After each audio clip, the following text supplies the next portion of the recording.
I'm at a Thursday edition of The Zone right here on Sports Radio 810 WHB. Jason Anderson with you, Josh Briscoe, Drake. We head up until 2 o'clock. The next 4 hours, we've got you a lot of stuff to get into and talk about today as it is a packed Thursday, even on a bye week. A packed Thursday, a lot of stuff to get into and discuss. We will hang out with Matt Lane coming up at 11 o'clock. KC Sports Network, kcsn.substack.com, and also part of the KC Laboratory podcast.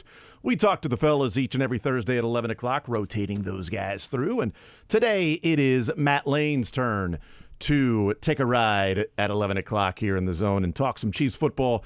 The midway point, some mid-season views of the Chiefs, some mid-season analysis on what the first 9 games have looked like, what maybe we thought the first 9 games would look like, where we were before training camp, where we were before the season started, and where are we now 9 games into the season with the Chiefs sitting with a record that I thought they would be at 7-2. They just got there a little bit differently than I expected, which nothing wrong with that, because there's still 8 games to play for a lot of these things to be figured out and to continue to get better on elements that are already really good. So we'll talk about that throughout the show, but Matt Lane will talk with him about what he's seen from this Chiefs team moving forward, maybe a quick little preview from him since we won't talk to him next week of what he thinks of the Eagles matchup, things like that. So we'll talk with Matt Lane coming up at 11 o'clock. Matt Verderame from Sports Illustrated will be our guest coming up at noon, and we'll talk some NFL football with Matt. We'll look at the Chiefs. We'll look at some of the other AFC teams.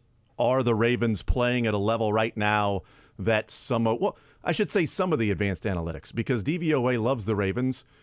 ESPN's FPI has the Chiefs number 1 ahead of the Ravens. So it sort of depends on – it's like the rankings in recruiting.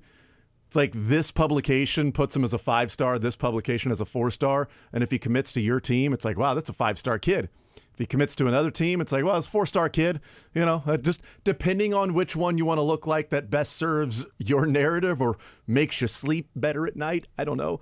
But yeah, so it depends on what those rankings are and what the websites are. But ESPN's FPI has the Chiefs number 1 and the Ravens number 2. So just as Jason Kelce tweeted out yesterday, beauty is in the eye of the beholder when it comes to sexy teams and sexy players and sexy numbers and sexy people. So we'll talk with Matt Verderame about some of the things around the NFL, get into some things as well with Matt. We had Matt Tate earlier in the week. We'll have Matt Derrick on Friday. Any other Matt you'd like to get a hold of? We're on a hot streak. I'd like for the show to be painted matte. Ooh, like that. Yeah, it's too glossy right now. I see a red door and I want it painted matte. You're welcome, America. Nobody said thank you. I heard it. I heard the country. It was a collective thank you. Shouting out to say thank you, Josh. What a great song to open up the show. That was just short in the headphones. I'm sorry. I'll fix it. Was that thank you in German? A lot of German crossover going on this week. There was definitely a great disturbance in the force. Somewhere, something happened. I don't know. Maybe Drake was just cringing. And we will play some Sports or Leisure coming up at 1 o'clock, and that is presented by Johnny's Tavern. $25 at Johnny's Tavern. When we play Sports or Leisure, we give away, if you get a sports and a leisure question right, you win $25 to Johnny's Tavern. We do that on Thursdays. Today's Thursday. We do it at 1 o'clock, so that'll be in 3 hours from now. Drake, you're here today because Dylan's still sick. Dylan's okay, everybody. He's just out on the injured list right now. Do you want to do a Star Wars category today or something? Can I throw work at you? Maybe. I feel like that would be fun. I feel like having a let Drake stump you category would be fun. Drake could come up with an entire category off the top of his head. Yeah, I would volunteer to do a Star Wars category, but I would feel very uncomfortable trying to be the voice of authority on Star Wars when you're right here. So we can talk about it in the break and decide. I don't want to make you do extra work, Drake. You're already doing extra work. Maybe Dylan wants to do a Star Wars category. Maybe Dylan will just sit in at 1 o'clock to do Sports or Leisure. As long as he's sitting in that room and not this one with our clean air. Can he run the show from his house? That is the question. I don't think he can. My brother was talking about this over the weekend, Drake. This is apropos of absolutely nothing except for the fact that you just mentioned Star Wars. Hell yeah. That the Derby this year, it's always the first Saturday in May, and it's on May 4th. So there's got to be some sort of it has to be a 3-year-old horse. They would have had to name it 3 years ago. It would have to qualify through all the Derby prep races to actually be one of the top 20 horses to get in. But if there is even an inkling of a connection to a Star Wars name on May 4th, that thing might go off as the betting favorite by the time the gates open. Darth Racer? There it is. Darth Racer, yes. I didn't have a great one.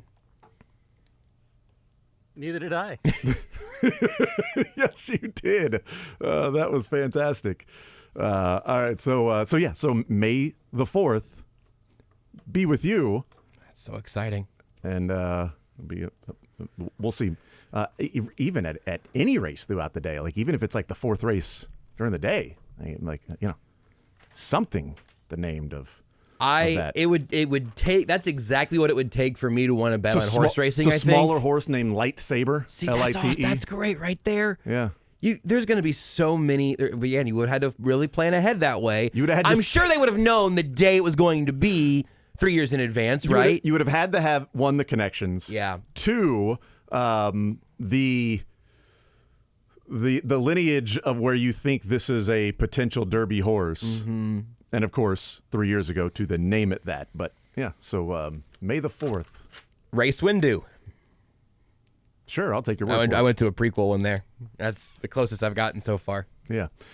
All right, 913-912-4810 is the text line. 913-912-4810. We'll talk some Chiefs football today. We will talk some college football today as well. Let's talk some Royals baseball. We'll start with that as Bobby Witt, Cole Reagans, they had press conferences for the Player of the Year and Pitcher of the Year in the Royals organization. And Cole Reagans, certainly cool. Great acquisition for Absolutely. the Royals. And he's Pitcher of the Year after being on the Royals for 5 minutes. I was going to say, I think did he have 5 starts? Which is twofold. One, shows how good he was while also an indictment of the rest of the pitching staff. Yep, it's those And two. how bad they were. Jokes aside, it was a massive Yeah. 12 starts for Cole Reagans as a Royal. And the third most? I mean, legit, like the third or fourth most on the team in starts. You got Greinke and what's his face that fills innings? Yeah, Lyles, inning eater, Lyles baby. I just call him what's his face apparently. Yeah, I get his it, name. man. I think it. What's his inning eater? As soon as game 162 ends, if you forget just sort of the journeyman pitcher who gets Yes. a bunch of innings for the Royal starting rotation, I think you're allowed. Thank you. I appreciate that. So that's an indictment and also shows how good Cole Reagans is, and he's still rookie status. So there's 6 years for Cole Reagans to be in Major League Baseball, which is great. Which, heck yeah. Let's, see if you can maximize that and build some things on this team, and he can be a guy that maybe turns into a true number 2. Maybe he continues on the pace that he was on and becomes even a middle of the pack or low number 1. Fourth in starts most because starts. Lyles, Singer, Greinke ended up with Singer, 31, that's right, 29, 27, and then 12 Yeah. for Reagans. Yeah, Singer. Hoppin, Lynch, Keller, Marsh, Yarbrough. Yeah, that's right. So a man who started with the Rangers and came over in a trade later on in the year is the Pitcher of the Year. But you know what? There's a couple of ways of viewing that. Glass half full, glass half empty. I'll view it as the glass half full because he was that dominant. He was that good. He was clearly deserving. And there's a lot of hope and promise around him moving forward. Bobby Witt was also outstanding. That was an easy selection for the Royals Player of the Year. And the big question's going to be, while we look at this organization moving forward, we know the decision whenever they decide what place they'll want to move the stadium to or pick out some sort of a site so we can figure out what the financing is going to look like so that people can have more information and a better idea of what they may or may not be voting for depending on the county you live in and the site they choose. There's also the baseball side of it that you're trying to build a team, and this is the offseason that J.J. Piccolo a year ago talked about when he said, we aren't in a position to spend yet. We have to figure out what we have. Okay, well, this last season was to figure out what you have. And we found out what they have. Not much. But you also found out that they do feel like they've got a pretty decent third baseman overall. A really good defensive third baseman, but third baseman in Major League Baseball with the bat and the glove, pretty decent, plays a representative third base when you combine the bat and the glove. He's not going to hit 40 home runs as a third baseman or whatever, but he's also not going to boot the ball around, 25 times. And there's a question as to whether or not he's even going to field one in a big moment. Do you have, somebody, in the outfield that you feel like you can build your team around?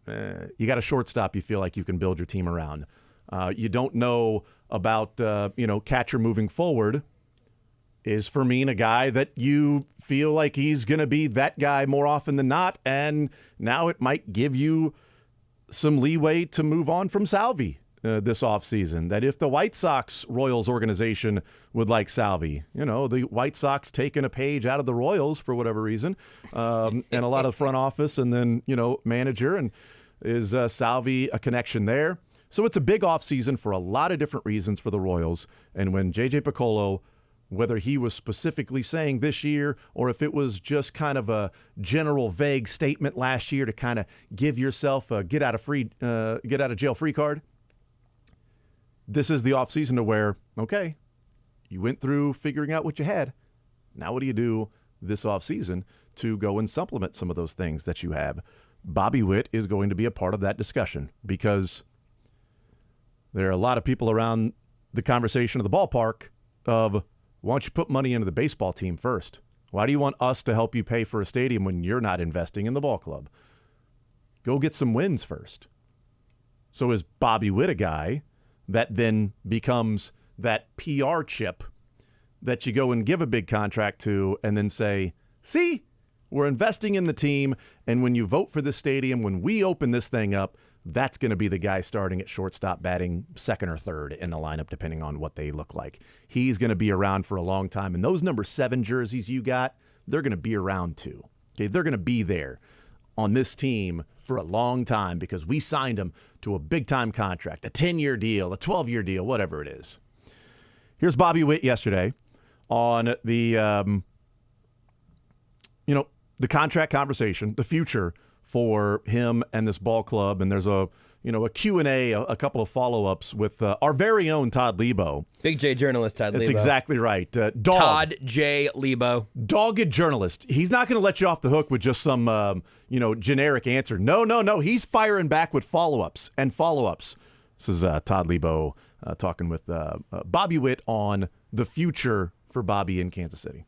Yeah, I think there's just some talks here and there, so we're just kind of waiting to see. And so I love this organization, love this team, but it's just kind of one of those things. If the time's right, the time's right. But just worrying about 1 year at a time. Nothing, like I said, just trying to take it day by day and trying to live in the present moment. And just if things happen to happen, we'll see. Is there a right time for that? I mean, is it better closer to the end of your, start of your career? Is there any perfect answer to that? I don't think there's truly an answer, but like I've been kind of saying, the ultimate goal for me really is just to go out there and win games. And so that's what I'm trying to do now on to 2024. I mean, you're your own man, right? It's your directive where you'd like to be. If the numbers were right, is this the organization that you would like to be with for at least a great big chunk past your initial free agency? No doubt. That's what I tell everyone. This is the organization I got drafted by, an organization I came up with. They've all I've known really. And so just being able to, the goal would be just to win a World Series for the city of Kansas City, for the fans, for everyone, just all the people that we've kind of came up with and everything. And that just makes things a lot more special. I feel like you can go out and kind of go whatever it is, if it's free agency, do something, but I think it just makes it feel a lot more special if you're able to do it with that team you came up with. December of 2027 is a long way away. So a guy who's, 23 years old, has 4 years left in the organization, was drafted as a high schooler. Yeah, I understand why you would say, of course, I've told everybody, I want to be around this organization for a long time. It's the organization that drafted me, because you're not going into free agency right now. You're not, your 6 years are not up after the 2023 season. And it's, hey, would you like to be? Yeah, I want to be a Royal long term, right? And talking with them and seeing what happens. No, I'd want to be with the Royals. Or I want to win a World Series here. That's awesome. That sounds great. Yes, everybody that's on a team currently right now in Major League Baseball wants to win a World Series with the team they're on right now. Will that happen? Does he truly believe that will happen? And when it comes time to serious conversations, will it be pen to paper? And do the Royals get to where he feels they need to be at for him to take years of free agency off of his, career? Quote, there are talks here and there. And then later on, just taking it 1 year at a time. If it happens, it happens. We'll see. Doesn't sound like anything serious taking place. Certainly. Just, there are talks here and there. Like passing in the hallway. Hey, Bobby, what's up, man? Not much, man. It's, really like to do a contract with you. Yeah, cool, man. That's we'll see. If it happens, it happens. Cool. All right, see you, man.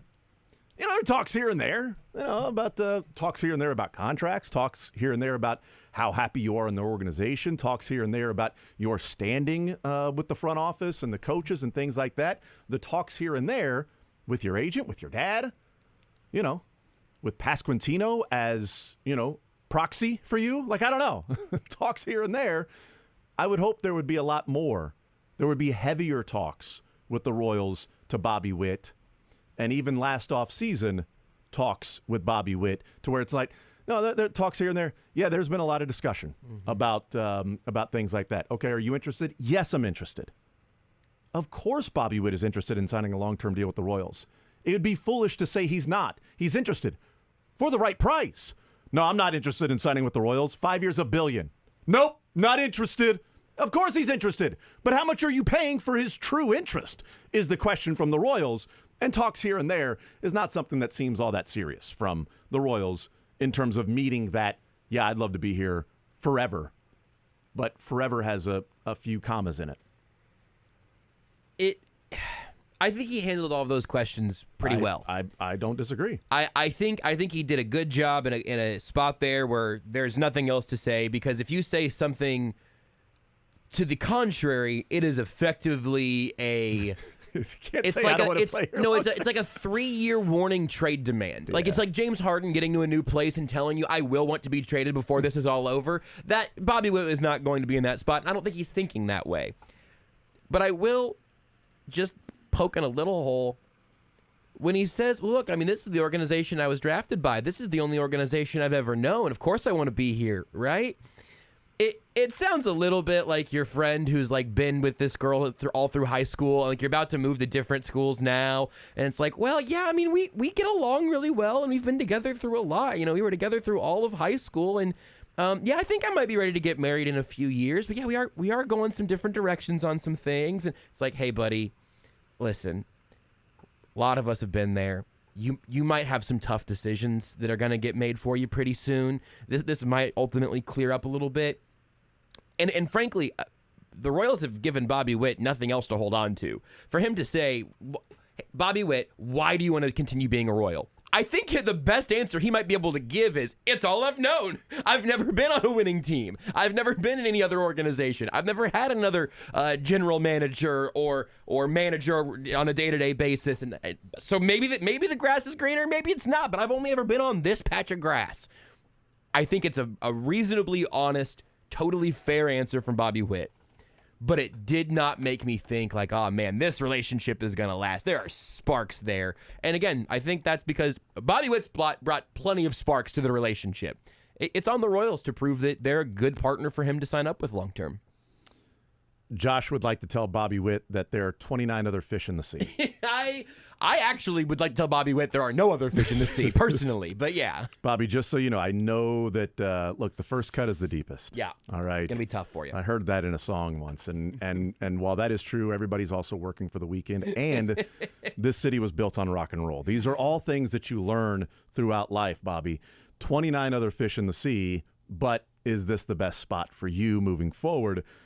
I want to get into, on the other side of the break, we will talk about whether or not one of those other fish will have Bobby Witt for the rest of his career, maybe sooner than later, which I think the expectation is that, yeah, I mean, he's not going to be with just the Royals. It's not a marriage that's going to last, 50, 60 years like we see in the old days. Like, yeah, graduate high school, get married, and, it's celebrating their 6-year anniversary. That's amazing. Good for you. That's phenomenal. It's unbelievable. Not baseball anymore, right? Lifetime contract. That's for Bill Self.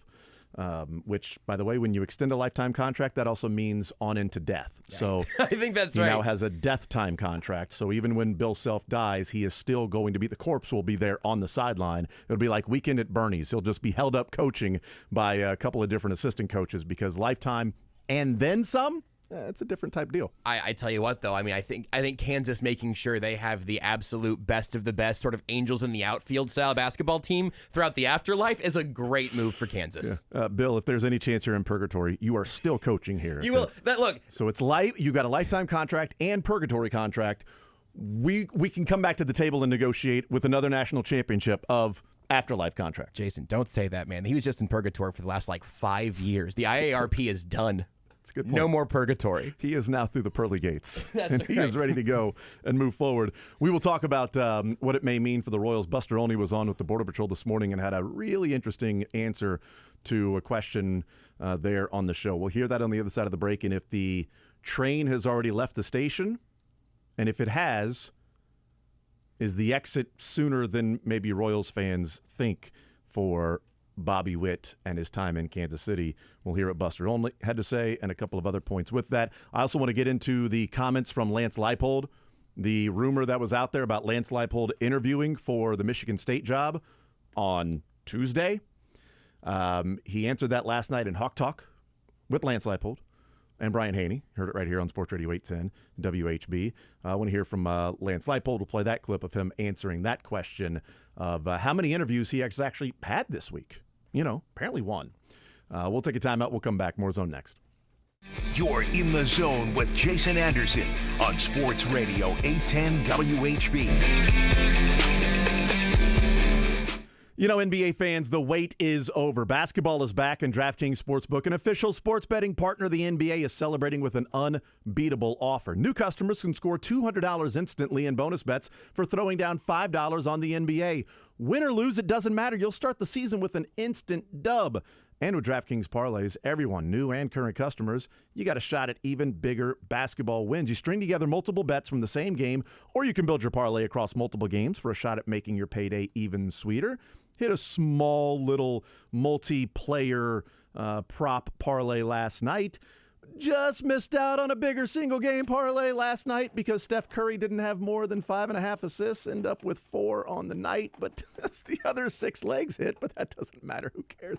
Maybe go with 6 legs total, dummy, without Steph Curry's assist over 5.5. But you know what? It was still a lot of fun watching the NBA last night, and that was a great game with the Nuggets and Warriors last night. So the NBA continues to be fun, and basketball's more fun when you're in on the action. Download the DraftKings Sportsbook app now and use code 810WHB. New customers can get $200 in bonus bets instantly for betting just $5 only on DraftKings Sportsbook with code 810WHB. The crown is yours. Gambling problem? Call 1-800-GAMBLER. 21 plus. Physically present in Kansas. Bonus bets expire 168 hours after issuance. Eligibility and deposit restrictions apply. Terms at sportsbook.draftkings.com/basketball. Terms on behalf of Boot Hill Casino and Resort. Hi, I'm...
All right, we'll talk with Matt Lane coming up at 11 o'clock. We'll talk with Matt Verderam coming up at noon. 913-912-4810 is the text line. Matt Anderson, Matt Briscoe, the Matt with you here today. The Matt. Used to be known as the Drake, but we've all changed for today, just for today alone, because it's a Matt day. Matt Lane, Matt Verderam, Matt Witt Jr. For the Royals, and Matt Reagan's winning the awards. But no, Bobby Witt talking with the assembled media about Player of the Year for the Kansas City Royals, and the question that came up about contract in the future, and saying that we've had talks here and there, is what Bobby Witt said. We played the clip in the first segment of he's taking it 1 year at a time, and if it happens, it happens. We'll see. He wants to stay with the Royals. It's the only organization he's ever known. They drafted him. He's come up with them. He wants to win a World Series with them. He likes it in Kansas City. He likes the organization, etc., etc. Buster Olney was on with the Border Patrol this morning, and I really like the beginning of this. It's about 1:45. It's a longer, extended answer, but the first 2 seconds of this are the ones that punch you right in the face and really get into the conversation about what the future may be with Bobby Witt. But here's Buster Olney from ESPN on with the Border Patrol this morning, asked when is or was the right time to sign Bobby Witt Jr. long-term? Yeah, last year.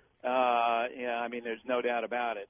And you're right to point out the timeline with the other players, because once, these guys start accumulating service time, then all of a sudden that the finish line of getting to free agency is not that far away. And as every day goes by, the price tag goes up, and especially for someone like Bobby Witt Jr., who demonstrated this year how terrific he is.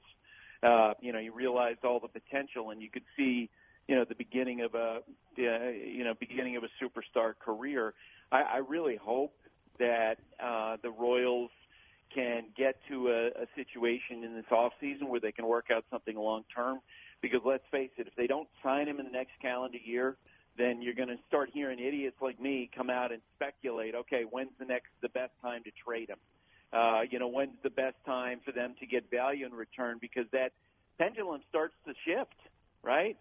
Where it goes from being, let's sign this guy long-term to, oh boy, the odds of him leaving as a free agent are beginning to increase, and we have to make sure we get enough value in return.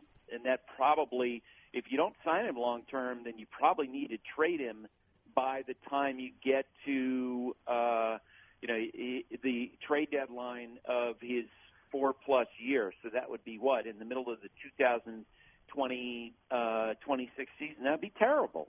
But that's how close this comes. I mean, if you're a small market team like the Royals or small budget team and you want to sign him, then last year was probably the optimum time, and then the pendulum begins to shift, and the optimum time to trade him to get value in return, if you're not going to be able to sign him, is going to be in that during that 2026 season. See, he said if they don't get him signed in the next calendar year, then that would be when people, he said, like him would be talking about when is the right time to trade him. I disagree. If they don't get him signed this offseason is when you start the conversation of when the right time is to trade Bobby Witt Jr. Because if you don't sign him this offseason and you go into next offseason and he is 3 years into his career, what in the world would motivate him 3 years away from reaching free agency to sign anywhere he wants to sign with the Royals?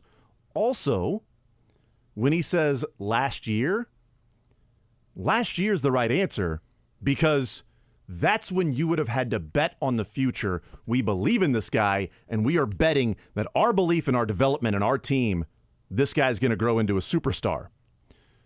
But by waiting, and maybe Bobby Witt and his representatives said, no, we don't even want to talk right now.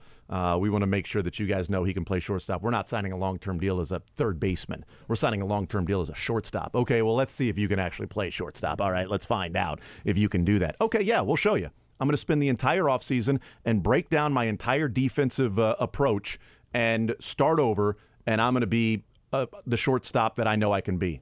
Boom, goes out there, and then the Royals are like, oh, hey, about that whole shortstop. Yeah, no, now he knows how good he can be. Last offseason was the time to say, we're actually going to pay you as somebody that already has done that. Or we're not even going to approach it. We're going to hope he turns into that, and we're going to flip it, and that's how we're going to continue our organization. Those are the only two ways about it. The Royals can't be in a position of being a little bit pregnant. Right. Well, this guy we're going to sign to a long-term deal. Well, this guy we're just going to trade, and we're going to use him for 4 years, 5 years, and then trade him. It's almost to a degree of all or nothing. Like, that's going to be your strategy, that you draft, develop, or trade for, and you get this stud that comes in, and then you replenish, and you hope that you can put it all together until the financing and the economics of baseball may turn or change or get a little bit even, which it doesn't look like that's anytime soon. But it's also a carrot that's out there for Bobby Witt Jr. if you're going to sign something long-term right now. In 3 years when I'm a free agent, I guess 4 years because we're talking about what next offseason would be, then 3 years, why would he do that? But this offseason, in 4 years when I'm a free agent, what's the landscape going to look like? Has Major League Baseball taken over all of these regional networks the way that they have with the Padres? Is there more money coming in for these regional networks? Is baseball more balanced? Or is there more money for the lower level teams? Is there more revenue sharing? Who knows what the next 3 or 4 years will look like with some of these regional sports networks? I don't know. I doubt it. I think it's going to look like this for a very long time. But that's something that's out there, too, of like, do I want to sign a 10-year deal? And in 4 years, I'm like, wow, I could be getting an extra $15 million per year because of the economics changing, and I'm locked in for the next 6 years here. This ain't the NFL where Patrick Mahomes signs, a big extension and he's got $500 million.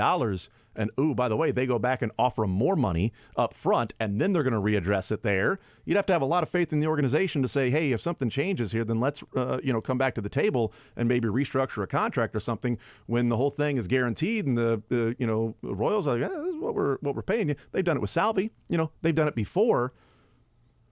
But when he says the best time to trade him, last offseason. Best time to sign him. Sorry. Would have been last offseason. Thank you. That's a very big distinction. It's already getting dark. I don't want to speed it up. Thank you. No, that's a very big distinction.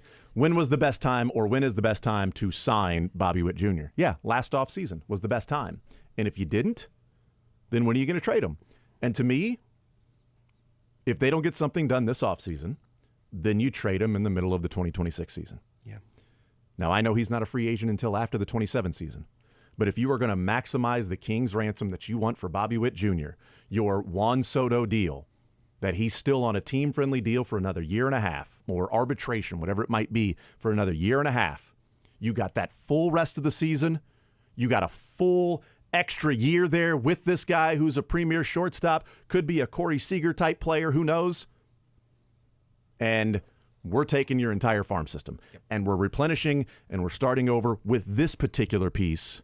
And we've got other pieces there because we've been drafting, we've been sucking and drafting and developing, and that's a big part of it too. It's the summer of 2026. So when we say, boy, you got 4 years left with Bobby Witt Jr., no, you got 3. That's right. Excuse me. You got 2.5. Yeah. You got 2.5 left if they don't sign him this offseason.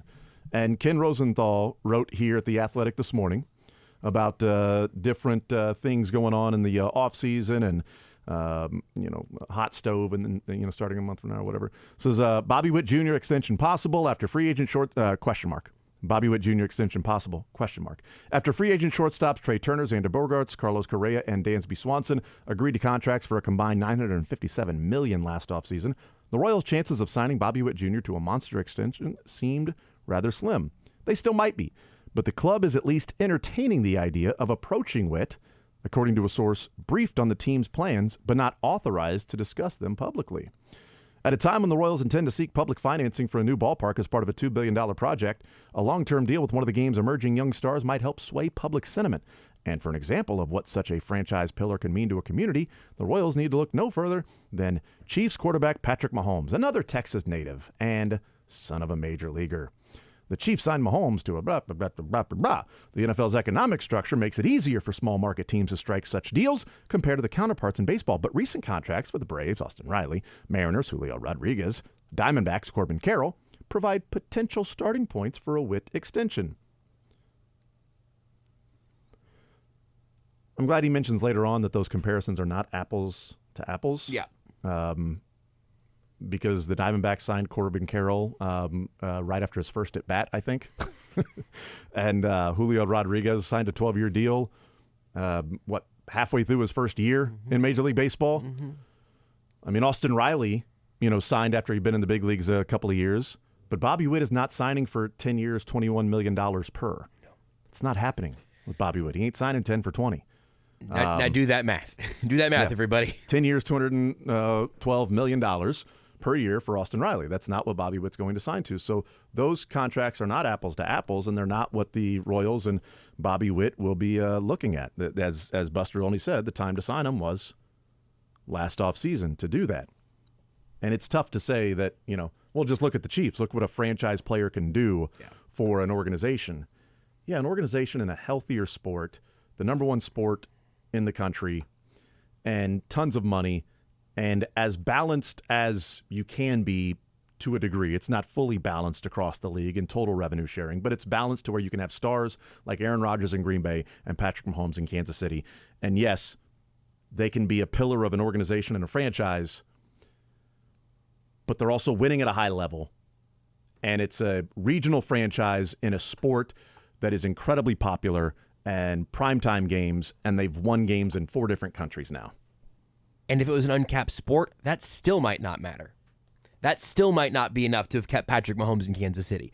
Maybe that 10-year deal is really still 10 years, but it's really 10 years, and there's not a restructuring every 3 or 4 seasons. I mean, because eventually the biggest spender who wants to turn their franchise around says we will throw every penny we have at the most valuable thing the sport has seen, at least outside of Tom Brady. I mean, so yeah, you can talk about not being apples to apples. that is extremely that is apples to acorns. Like they both grow on trees, I guess, but I don't want to eat one of them. Those are not they are not both fruits. No, those are apples to race cars. It's just not really the same thing. I like that. But I think Buster's layout there is all correct. I'm thinking of it in terms of a couple of bell curves side by side and overlapping a little bit. Here's the best time to sign Bobby Witt, and you've actually passed the peak now, but you're still in a place where you could make a long-term deal work in a way that fits your team's finances and that could make some sense for Bobby Witt. But also something you've mentioned several times is he got almost an $8 million signing bonus. This isn't Vinny Pasquantino.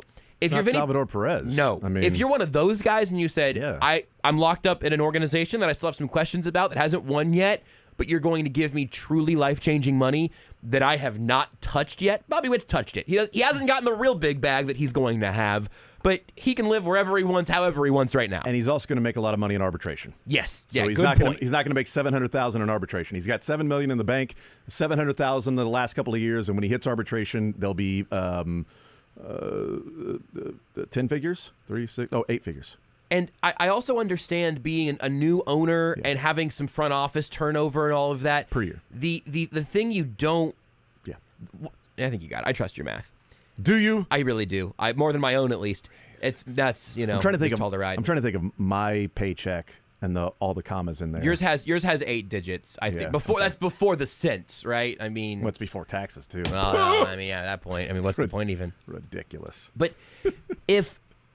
I think there are 2 horrible things that you can have as a struggling, rebuilding organization. One terrible thing is having no stars. Another terrible thing is having a really overpaid third baseman that you don't feel that confident in long term. So I would understand if they had any questions about Bobby Witt, I would understand being like, maybe we don't do it this year. Maybe we see a year out here at shortstop, all of that, whatever. But it means that clock is not just ticking. The alarm is going off right now. And I don't know if Bobby Witt wants to get out of bed just yet. I mean... Because when that bell curve eventually then begins to rise for trading Bobby Witt at peak value, that, to keep the metaphor going, that's a snooze button for the rebuild. We're delaying the rebuild, but we're going to have a better team in this new stadium that's going to be located in... And that organization will be a winner on multiple levels. It'll be a deeper organization, whatever. That's a pretty tough sell for an organization that did get their draft pick right, that does have a budding superstar, and we're going to send this rebuild back 5 more years, but trust us, it's really going to be the right thing for everyone. That's a tough thing to get a fan base on board with, I think. And hearing from Ken Rosenthal, at least the Royals are entertaining the idea of approaching Witt. They're entertaining the idea of approaching Witt. I'm choosing to take that as entertaining the idea of approaching him with a deal that he could just sign right then if he wanted to. You know what I mean? Like, they've got to have they got to know that it's something they should talk about, right? They're entertaining it. That's what they're doing.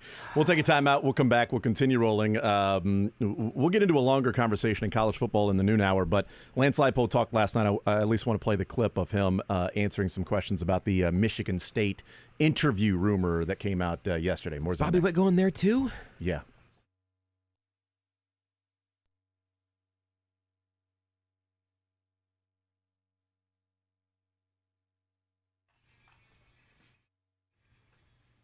The 16th ranked Jayhawks are back home at Memorial Stadium on Saturday, and a limited number of seats are still available at ticketsforless.com. With some tickets starting under $40 and the fact that you never pay service fees, Tickets for Less is your go-to source for the best seats. Plus, score extra savings now when you use promo code 810 on your next ticket purchase at ticketsforless.com. Shop KU, K-State, Mizzou, or any other seats to your next event and save big with code 810. That's 810 at ticketsforless.com.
of Lance Leipold interviewing for the Michigan State job that came out, yesterday?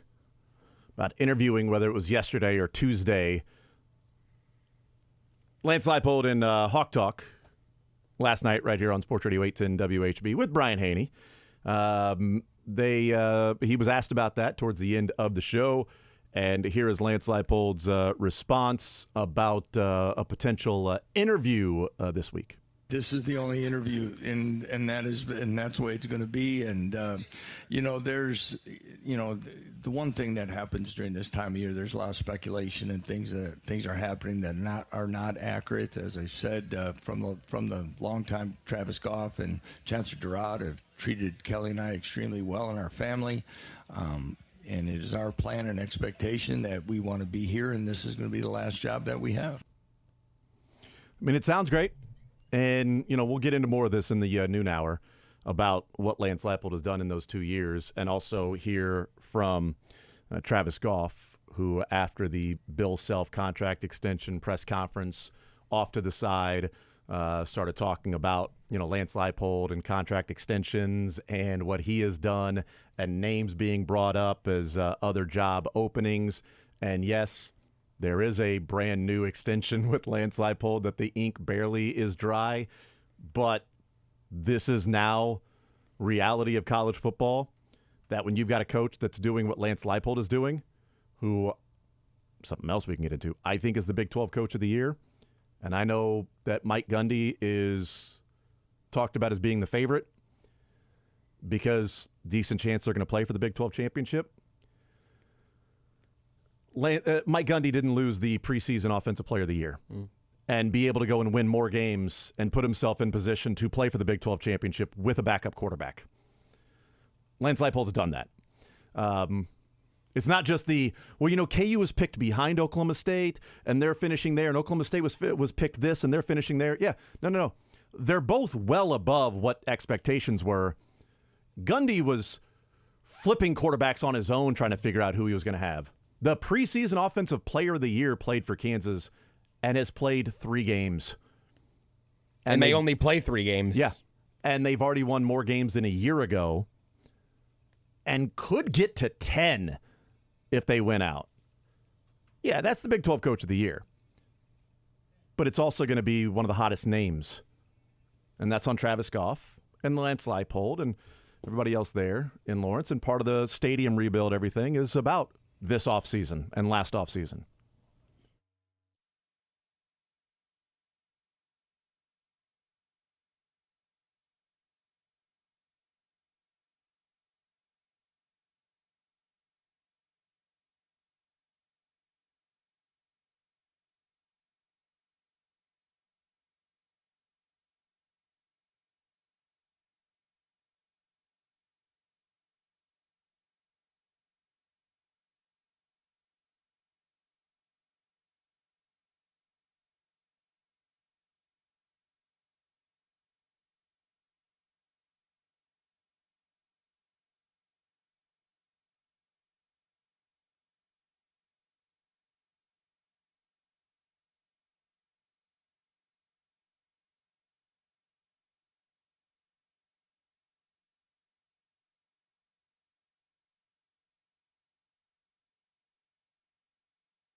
But let's start with the Dolphins win, and then we'll get into some bigger picture and some second half stuff with you. The Chiefs beat the Dolphins 21-14. What do you take from that game? You had a little bit of time to marinate on it. What do you take from the Chiefs win over the weekend? So the biggest thing for me is this is the first time I feel like this Chiefs defense was really tested with a good offense. And like we had seen them throughout the year be very good, I think be a lot better, especially this early in the year than we thought. But this was the first test. And they didn't just pass them, they passed with flying colors. There was essentially nothing the Dolphins did at any point to where you felt any sense that they had a good plan to attack the Chiefs defense. It wasn't one or two players taking over the game for the Chiefs. It was the totality of it. So just the complete defensive performance was something you can really hang your hat on coming out of that game. And it was in the way they did it. The defensive line wasn't dominant. The coverage was very good, but I'm not going to say dominant. It was just all the pieces worked together. They had answers for everything the Dolphins threw at them. It was probably the most impressive defensive performance I've seen from the Chiefs under Steve Spagnuolo, and that includes some really big playoff wins. But that Dolphins offense presents a lot of challenges, and the Chiefs were ready for every single one. Did you think it would look like that if the Chiefs were to win? You know, they win 21-14. I had it 24-20, something like that. I think all of us here on the show had it right around like 21-17, 24-20, 24-23. We didn't have the same score, but it was all right around that. As you come out of that game, is that somewhat what you expected the Chiefs defense could or would look like against that explosive offense? So the overall score was probably a little lower scoring than I anticipated, given the quarterback play and the offenses we were dealing with. But I thought it would be close. I thought the Chiefs defense was going to come away with really good situational football, like we've seen from them over the years. Clamping down on third downs, locking things up in the red zone, maybe a splash play here or there to disrupt drives. I didn't think they would come out and kind of control and dominate the game in the manner they did. They give up one long scoring drive. Yes, they forced the fumble. It was a touchdown on a possession. The Dolphins were kind of moving the ball. There was the fourth down fumble at the end of the game kind of thing. But for the most part, the defense dominated, and I didn't expect that. I expected there to be a lot more back and forth just on that particular matchup. And so just seeing how in control the defense for both teams really, but especially the Chiefs, was in this game, that was surprising and kind of eye-opening that this team, while we've known the defense is good this year, it's not just waiting for a situation. It's not just waiting for them to kind of make a play. You can kind of rely on them to control and dictate an entire game, and that is definitely something they have not had under the Patrick Mahomes era. Is this just who the team is now moving forward? That, there are areas of improvement. There's room for growth, certainly offensively. But as they've played 9 games now, and we're seeing a number of these, 20 to teens game. The Chiefs have gotten to the 30s a couple of times, but opposing teams are not getting into the 20s unless there's a defensive touchdown by the other team or there are 4 scoring drives by the Broncos that total 100 yards. So, they get into the 20s that way. Is this just simply changing the scope, changing our view of this Chiefs team, that they aren't going to be winning a bunch of games 35-24, 40-31, that the rest of the season and on in the playoffs, the way this team is going to win, it's going to be a little bit of the blueprint with the Dolphins, that defense is going to be out there playing stellar football, give you a big play, not giving up a lot of points, and the offense needs to do enough and still have Patrick Mahomes, etc. That's sort of just how we need to start viewing this team, and not each and every week be like, wow, the offense was underwhelming. Why? Let's talk about why the offense sucks. I definitely think that we are kind of out of the time where you have to go into every game expecting a shootout. Yeah. For the Chiefs to win, right? We're no longer at that point, and you're not even at the point to where you're expecting a high-scoring game and then just saying, but the Chiefs defense will get that one stop that they need. You feel confident. We should feel confident going into every game that the Chiefs defense is going to be good, because they are. It's a mental switch for me that's kind of hard to flip to say that it's a defensive-first team. They obviously have been through 9 weeks so far. That's what they've been. But it's really hard for me mentally to flip a switch that says a team led by Andy Reid and Patrick Mahomes and Travis Kelce as a defensive-first team. And maybe I should think that way. It would probably make the game slightly less frustrating to not continue to think of them as the best offense in the league. This is how they win, because that hasn't been the case.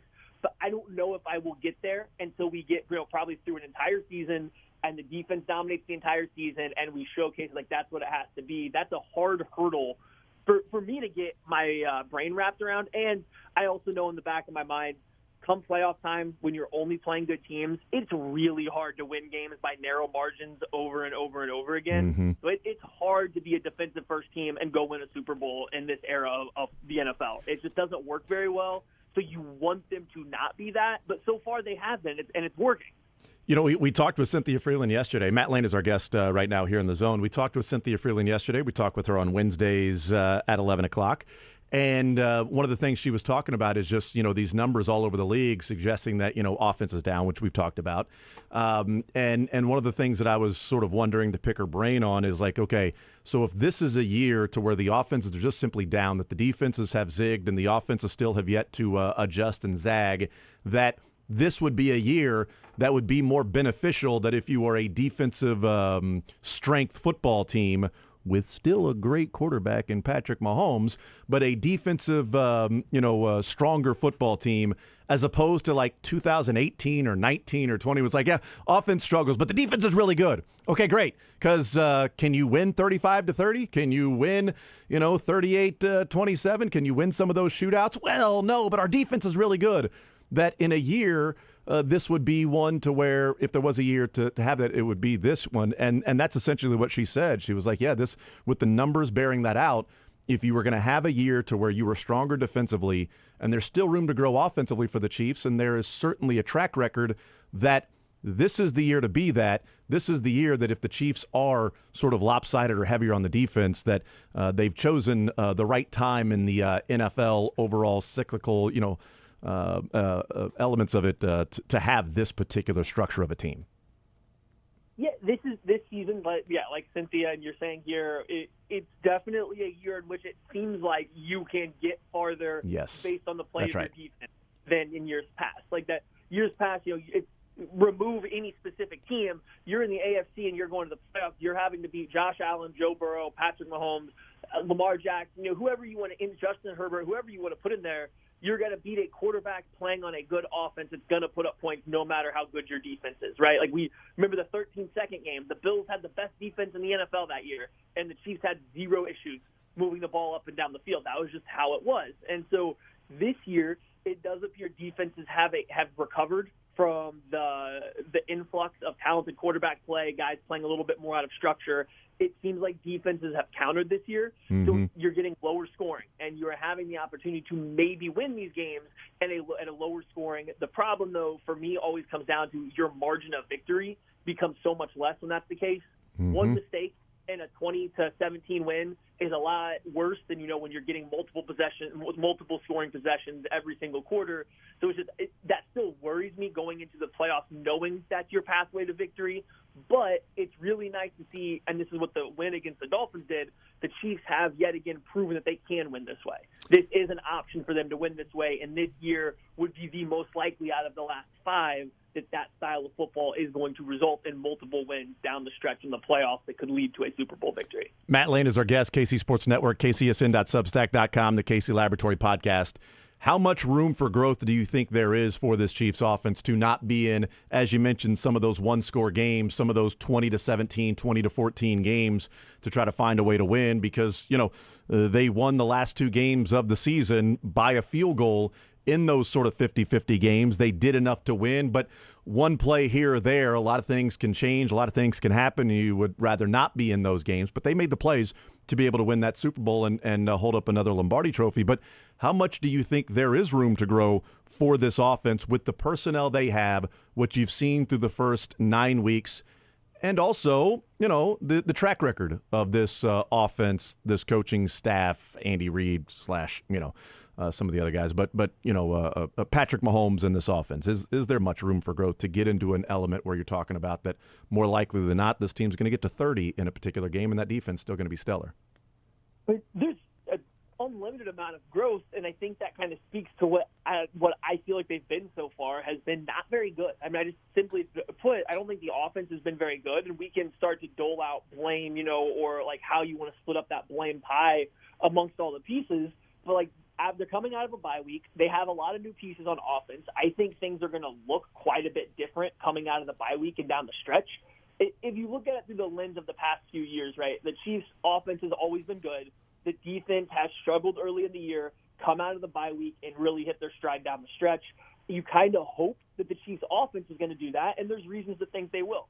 The offensive line hasn't been good, but if we think back to the last time that they revamped their offensive line coming after that 2020 Super Bowl loss, it took them until the bye week to get Orlando Brown Jr. and Andrew Wiley, who I guess ended up taking over for Lucas Niang at some point in time that year. But it took them half the season before the offense, that revamped offensive line, really started to gel. You hope coming out of the bye week, Jawan Taylor, Donovan Smith, the communication amongst the whole unit's a little bit better. You hope the scheming up of the receivers gets to be a little bit better to where guys are getting open closer to the rate they were against Detroit, and then they start catching the ball instead of dropping it like they were in that particular game, rather than seeing what we saw against Miami, which was a lot of basic route concepts with guys not really getting open. Yeah, it's a good group of cornerbacks and defensive backs there in Miami, but nobody was getting opens. Like, there's a lot of room for this team to grow. It's just a matter of, can they get there with the personnel? That's more up in the air. Mm-hmm. But I'm going to trust Andy Reid coming off of a bye week that he can make the needed adjustments, because we've already seen this offense change from this year. It's been 9 weeks, and they've almost completely changed how their offensive passing game works. Hasn't resulted in anything better. Like, the results haven't been any different, any better, but they have changed what they're doing. I expect them to kind of figure it out and keep tweaking things until they hit their stride down the stretch. Change what they're doing in what way? Can you expand on that a little bit of them completely changing sort of the offensive approach? Yeah, so if you go back to, like, the Detroit game, and obviously Kelsey wasn't there, so, like, that's going to factor in, but the Chiefs threw a ton of crossing routes. They threw a lot of routes that involved their wide receivers working over the middle of the field. They threw a lot of sight adjustment routes where guys have to read the coverage, adjust their routes on the fly to where they think the open space is going to be or where they're going to get the most open, and then Mahomes has to do the same thing at quarterback. That's how they started the year, and that's essentially what the offense was last year with, Juju Smith-Schuster and Kelsey and MVS and everyone. It worked okay, but then you factor in all the drops against the Giants or the Lions, and then you come into the next week against the Jags, and then even through the Bears and then the Jets.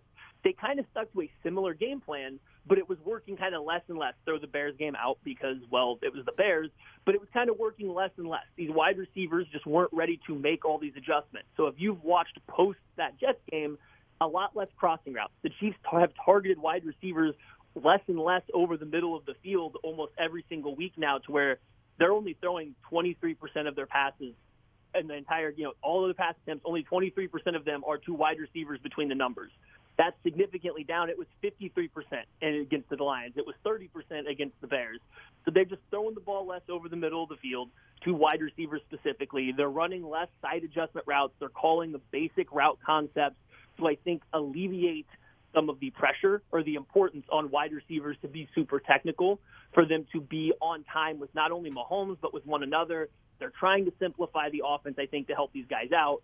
The issue you run into is the talent level of the wide receiver room isn't great, and then you have guys having to win on basic comebacks versus Justin Watson versus Jalen Ramsey on a 9-yard comeback route, isolated one-on-one, isn't a good matchup for Justin Watson. And no offense to him, but that's not a great matchup, but it at least allows the offense to stay on time, to be within a little bit more rhythm, and I think that's kind of what their transition has been throughout this kind of second half of the first stretch of the season. Seems like an admission of the Chiefs that they misjudged what their wide receiver unit was going to be this year and how good they were going to be.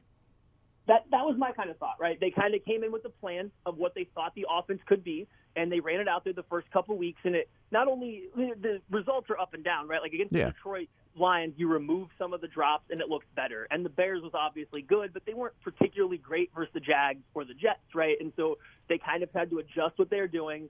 They've gone back to, I don't want to say vanilla, because we use that a lot to describe Andy Reid's offensive output sometimes, but I want to say just basic stuff, basic West Coast offense routes that Andy Reid has been running for 20 years. It seems like they've just simplified it, and I think it's allowed, not that it's been better product, but it's allowed Mahomes, I think, to play more confidently and a little bit more in rhythm compared to early in the year. It seemed like he was really waiting for stuff to happen. He was unsure if guys were going to be where he thought they were going to be. The product hasn't been better, but he, I think, seems to be throwing the ball with a little bit more confidence. He seems to be playing with a little bit more confidence lately. The problem is they still just don't have the wide receivers once Travis Kelce's taken away. So I just think you're going to see something even different coming out of the bye week now that they actually have time to readjust or revamp what this attack's going to look like. Yeah, that was going to be my next question is, the talk about, when you say there's unlimited growth because of, what they can do and the different things and the offense, like there isn't really a cap on how much they can grow this year from an offensive line standpoint, a running game standpoint, wide receivers. Patrick Mahomes is your quarterback. Certainly there are other teams where there's a cap on that depending on who your quarterback is. The Giants can improve, but only so much. There's not going to be the Giants, who knows how good they can be. I think we all have a pretty good idea offensively how good they could be. Jets, the same thing with Zach Wilson, but with Patrick Mahomes and Andy Reid, that sort of point. Is this where, the rest of the way, if there is that timing that starts to develop or that trust or a better understanding of those side adjustment, read and react routes, that you go back to a little bit more of those, which are things that Andy Reid likes and Patrick Mahomes, and maybe there's a better way of finding openings and soft spots in the defense rather than just, hey, Justin Watson, go beat Jalen Ramsey on a 9-yard, comeback route. Well, good luck. Patrick, why didn't you throw the ball to him? Why were you holding the ball so long? Are you kidding me? Look at that. But is there an area of, improvement? Or when you say scheming up of wide receivers, is that just where the adjustment moving forward is less basic routes, even staying with the less read and react and side adjustments, but more specific? We're going to scheme this play for this guy. This play is going to be a specific scheme for this guy, and 1 or 2 reads, and then get out of there for Patrick Mahomes. Like how do you think that adjustment will take place with these wide receivers if there's going to have to be a lot of scheming up of specific wide receivers instead of saying, hey, you just go win your route, guy? Yeah, so this is kind of where it gets tricky, is like, what is that answer going to be? And I do think you got to start incorporating a little bit more of the stuff you saw early in the year. Like, I think the amount of crossing routes, the amount of switch releases, and the levels concepts, putting 2, 3 receivers in the same area of the field, just all at different depths, that kind of stuff I think's got to come back. The Chiefs have kind of been limiting a little bit of how they do that because they were running into spacing issues as the year went on. There's a couple plays, and not trying to put any specific receiver calling them out, but there's been a couple plays where just the spacing has been absolutely terrible from some of these levels concepts, or guys are trying to run a switch release and their feet are getting tangled up, or someone's having to almost completely stop their momentum to wait for someone to cross in front of them and then get into a route, and stuff like that completely tanks the timing of a play for the quarterback and the offensive line. So I do think you're going to see more of that stuff kind of come back into play. I don't know if we're going to get the full-on, Travis Kelce side adjustment stuff for everybody, but you might. Early in the year, they were running a lot of stuff that was 2 wide receivers working the same general area of the field, or their route stem, the beginning of their route would look similar, and then they would break them off from there. I think they've reduced that a lot, and now they've just kind of transitioned to every receiver, and obviously they're going to work in conjunction with other guys. It's the NFL. Passing concepts aren't ever just one-on-one, but they have done less where their timing of 2 routes are directly impacting one another. I think you'll start seeing stuff like that start to trickle back in. They'll expand some of these routes that they're having guys run, so it doesn't feel like it's so many isolated one-on-ones of guys that simply aren't getting open. And then, the lowest hanging fruit is just simplifying the wide receiver rotation. Right, at this point in time, we know we've seen as fans, and I'm sure they have as coaches, who's excelling in which roles.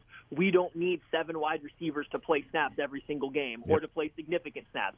We can start to narrow it down. We don't need to be splitting all of the snap counts up into these different players. Let the better players get out there and run. Start expanding those players' route trees so that their time it's more complex. It's not as easy to just play, cover 4 on this, and anything below us we're going to crash on because we don't expect anyone to actually beat our man once they're matched up with them. So I do think you're going to get a more complex offense out of the bye. I just don't know if it'll ever look quite like it did last year, and I think that's probably a good thing because they tried that versus Detroit, and it was a little bit of chaos. Yeah, I think Matt Lane is our guest. I think people get caught up in the Mahomes completed passes to 8 different receivers on that drive. And, oh, my goodness, he's got 10 guys that he's completed a pass to and 12 different targets. Like, that doesn't necessarily mean it's a good thing. Like, they don't have, Jerry Rice and Tony Gonzalez and Travis Kelce and A.J. Brown and Justin Jefferson to where they're throwing the ball to. Completing it to 10 different guys is more of a product of not having one particular guy. You know, the Eagles aren't bragging about Jalen Hurts completing the ball to 10 different receivers when A.J. Brown has 140, Devontae Smith has 90, and Goddard has 75. I don't think they really care that after that there ain't much. Well, yeah, but there's a whole lot there at the top that Jalen Hurts is looking at and finding, and guys are going up and making plays. So, yeah, 5 receivers. Get your 5, get them out there, and go to work and go play with those 5. Maybe you need a 6th one from time to time, but figure out who your 5 receivers are and get those guys working in conjunction with Patrick Mahomes and the offense. And get it done. That's typically what they've done in the past anyway. Like, this is one where it's like, oh, they're so good at wide receivers, they have 6 or 7 guys. Well, no, it's that, they can't figure out who they have that can step up and be there to be one of the top 5. So they've got to go 6 and 7 deep until maybe they get a better idea. And maybe that will be, Matt, this second half of, the college basketball realm of, well, in the non-conference, you got 9 or 10 guys that are up there playing, and come conference tournament time, this team has a 7-man rotation. Well, I thought they were playing like 9 or 10 guys. Yeah, until it mattered a lot. Then there's only 7 that you trust out there.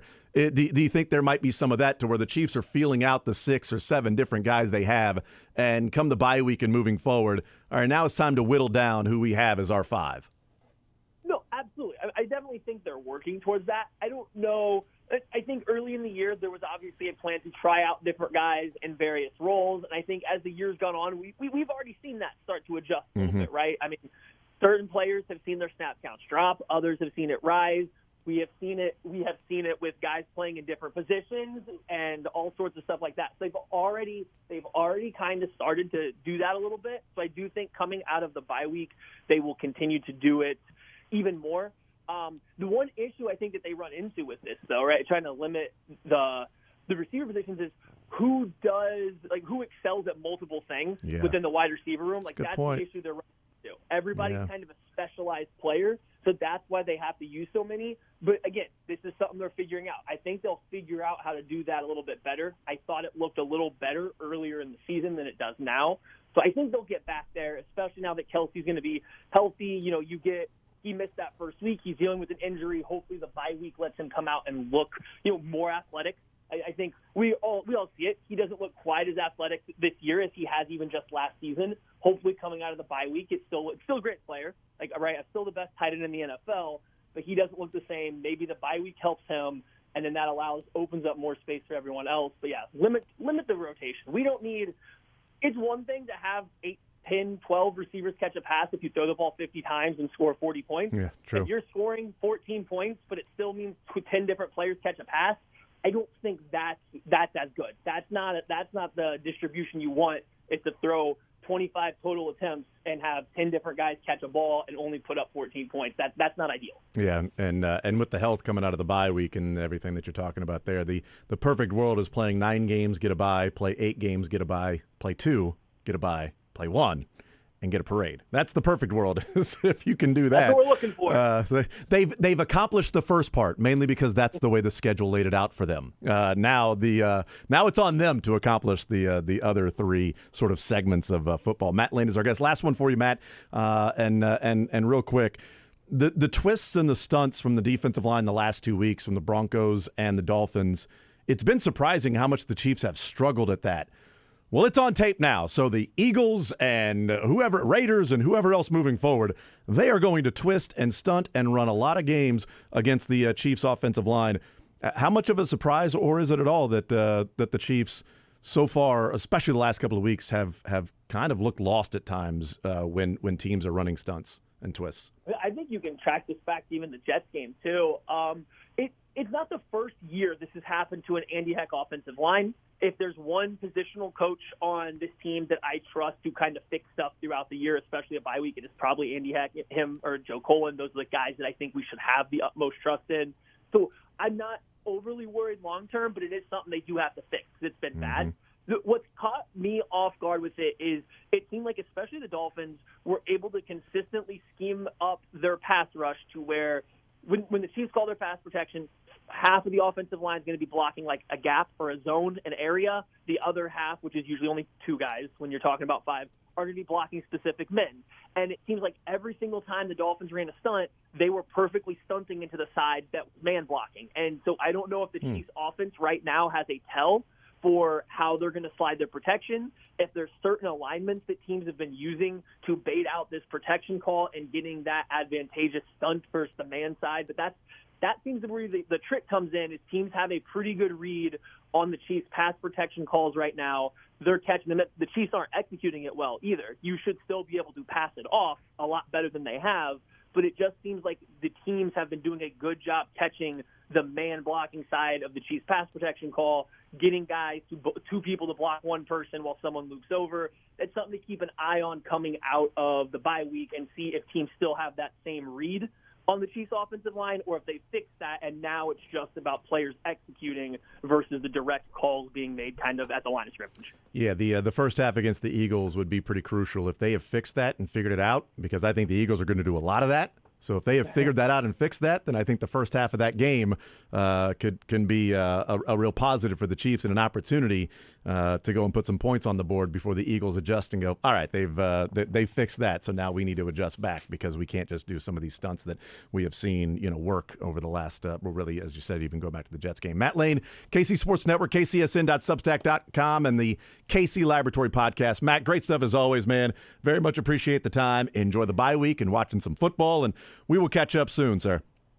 Thank you guys for having me. Enjoy a weekend of just college football. That'll be fun. Yeah, that's right.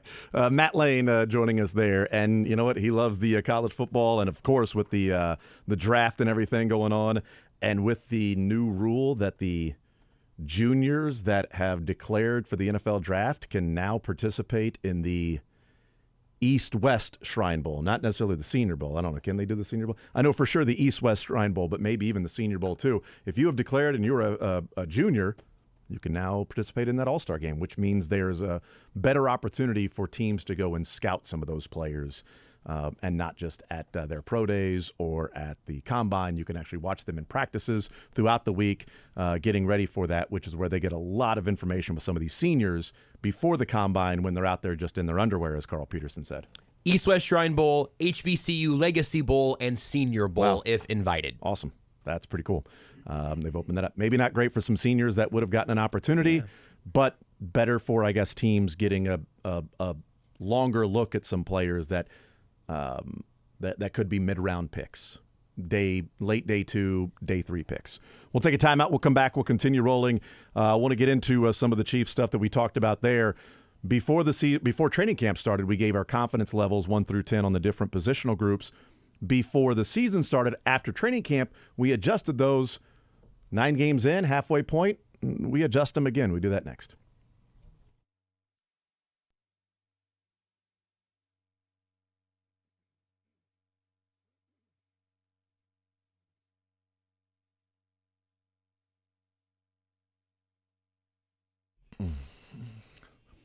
Well, we get excited to be able to run around with the kids indoor, outdoor, after dinner because we're able to have a quicker dinner with Guaranteed Foods. We enjoy that time with our kids before dinner, after dinner. We're not spending an hour and a half preparing and cooking because Guaranteed Foods allows everything to be so much more simplistic, to be able to come up with what we want to eat for dinner and then prepare the dinner, and then how quickly we eat it as well. And oh, by the way, the leftovers, we're not doing a whole lot of cleaning because of the individual portions. Look, if you have not looked into Guaranteed Foods and you've got a busy lifestyle, or you just simply want more nutritious food and easier ways of planning and prepping and preparing all the food, Guaranteed Foods is the spot for you. GuaranteedFoods.com. You can give them a call, 913-888-5000. See all the different ways they can help your family.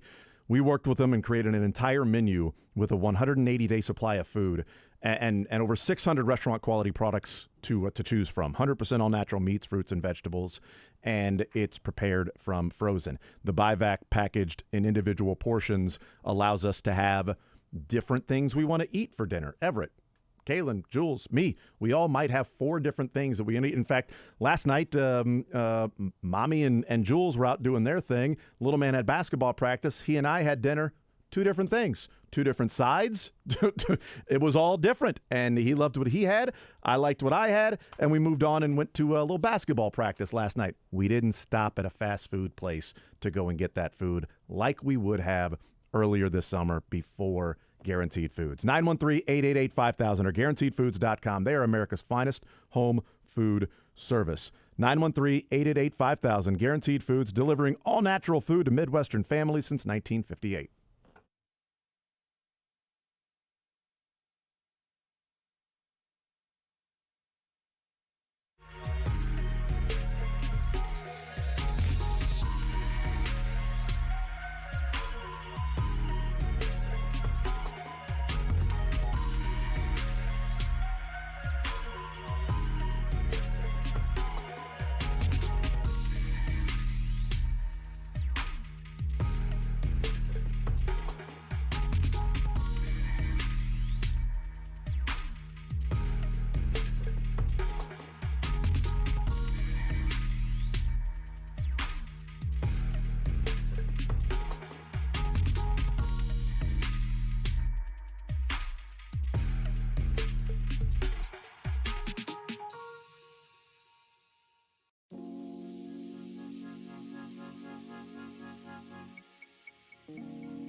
Coming up at noon, Sports or Leisure coming up at 1 o'clock, presented by Johnny's Tavern. $25 will be given away to the winners of Sports or Leisure in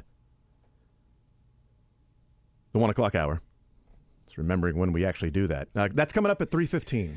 It happens later, but not head a over lot to the, later. Head over to the neighborhood. We're just going to, Josh and I are going to hang out on the back deck, and then you guys want to stop by, and we'll give you some questions, and then we'll just throw the $25 gift cards to you as you're walking by. So. We can just do it off the balcony here, actually, and just have people come to the station and then stand underneath there. We'll shout some questions. They can shout back. We'll throw gift cards. We've done that before. They have, yes. I have not, but they, as a station, we as a station now, but I wasn't a part of it at that point. But yeah, they have. I don't think I've ever helped make it rain off the balcony. Well, get ready to live. Yeah, no kidding. I didn't know that was an option that you had this whole time. Yeah, well, here we go. Maybe I'll crowd surf. Starting at 3:15. Yeah, I don't think that's going to work out well for you. I don't think that's going to end well for you, man. Well, how did he break every bone in his torso? It might not end well for me, but it really won't end well for whoever's down there. It started at 11:39 or so on we have actual November 9th. Pretty good play-by-play evidence of how this idea came together. It was a disaster. We had a board op get locked out there one time, too. That's right. Heard about that one. I do remember that one. Yeah. He's still out there, actually. Yeah. He keeps asking to come back in. And it's like, man, listen. Sorry, Jake. Thought he went to Colorado, but no, he's been out there the whole time. That tree's not that far away. Rudy always maintained that he could he could jump to one of the trees if necessary. Well, this was like 20 years ago, and those trees were very small. Well, it's amazing that he's still out there. I maintain that in an emergency, I could make it to one of those trees and then climb down. You also believe that? Yeah, I do. It's become more believable as the trees have gotten bigger, now, for sure. I don't mean when we first built the thing. No, and came over here and. I mean, a lot of these branches aren't going to be load bearing at all. So figuring out how far you got to get, but if you could stand up on the edge of the balcony and then jump, I think we got a chance. The branches will help slow down the fall. Yeah. Even if I were to fall from branch to branch to branch, when I actually hit the ground in my final destination, hopefully that's not what it is. It sounds like it could be a final destination situation. There is not as much inertia that is sending me to the Eartha. Let's go out there again during the break, reevaluate, and we'll come back in and do the scouting report. Speaking of reevaluating, let's go ahead and reevaluate what we went through before training camp started. Then we adjusted our confidence levels in positional confidence levels 1 through 10 before the season started, and now we give an update for the bye week after 9 games. We start with the quarterback position. Before training camp, I had it as a 10. Before the season, I had it as a 10. And into the bye week, I have it as an 8. Oh, really? I thought I was going to do a fun thing at quarterback, but you did a funner thing. What do you? What does Josh Briscoe have? I went from a 10 and a 10 to a 9.99. 9.9? Wow. It's the only one I'm doing decimals with. I dropped even more. But you have no faith in Patrick Mahomes, apparently. I have 80% faith. And now some of that is tied in with other areas. Yep. But I also don't think he's playing his best football right now. I would agree with that. I think through 9 games, he has had some generic Mahomes. Yeah. That is not generic. It's more generic Mahomes, which that might not even be the right term. Right. But it just hasn't been hey, Mahomes might be the favorite for the MVP. I haven't seen an MVP type performance so far through the first 9 games, and maybe that's indicative of the rest of the league if they're saying Mahomes is the leading candidate to win MVP. I've seen MVP starts to seasons, and it hasn't really looked like this. So I've dropped it a couple, from where it was, but it's not like it's a 4 or anything. I just took that one little decimal because of a lot of that, because I think the majority of this is on the other side of the equation. Yeah. But he has not been on the same page as his pass catchers and his pass blockers, and that has presented a less than 10 performance. So yeah. I'm still 9.99 confident in Patrick Mahomes, and I clearly hate him. But you clearly loathe Patrick Mahomes. It's an interesting heel turn for me. I think if you get to a 7, you're openly calling for Blaine Gabbert to start, which is weird. But I'm gonna go back and Photoshop my tweet about wanting Patrick Mahomes over Deshaun Watson to then just keep it to Deshaun Watson. You actually just wanted Mitch Trubisky, the prayer emoji, and Deshaun Watson, and saying I will feel very, very relaxed. And if they get Deshaun Watson, I feel like this draft can have a happy ending. Let's move to running backs. Let's move. Running backs, I had it before training camp as a 10.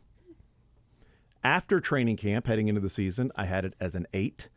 And some of that was Pacheco had the injury at that point, and Edwards-Helaire had some sickness, and McKinnon was sort of just kind of there, and Prince didn't look like what people were hoping or talking about he would look like. I now have it as a 7. So I've gone from a 10 to an 8 to a 7 from pre-training camp to the bye week. What about you, Josh? I went from a 9 to a 6 to a 7. Hey, how about that? Isaiah Pacheco's looked even better. And that's a huge drop of me just saying. Isaiah Pacheco, I don't think had gotten hit during our second number there. Yeah. So that's what that was there for. Pacheco's been excellent. He's looking better in pass pro. He's looking better as a pass catcher. He's looking patient as a runner. I feel great about all those things. Jerick McKinnon has fewer carries this year than Patrick Mahomes by a lot, and they're not running the football with him. And he's also playing more special team snaps, so I don't know exactly what the wear and tear plan is there. Yeah. And Clyde has just been a 0. I mean, Michael Pirine came in and got 1 carry for 1 yard. The third running back will be that. If Pacheco gets hurt for a game, this running back room is not in good shape. That's where my concern is. That's where I went from a 9 to 8 to 7, and the 7 is mainly Pacheco doing almost all the heavy lifting there. Yep. With the 7. Yep. A little McKinnon mixed in, but in years past, last year and certainly the year before, if somebody went down and McKinnon had to be the main running back, I would have felt a lot more confident than I do right now if McKinnon's the main running back, mainly because I think Pacheco's having to grind for more yards than are being blocked, and McKinnon's not that guy. Yep. And that worries me about what we'll get into a little bit with the big uglies up front. Don't tell that to Jason Kelsey. Never. Wide receivers.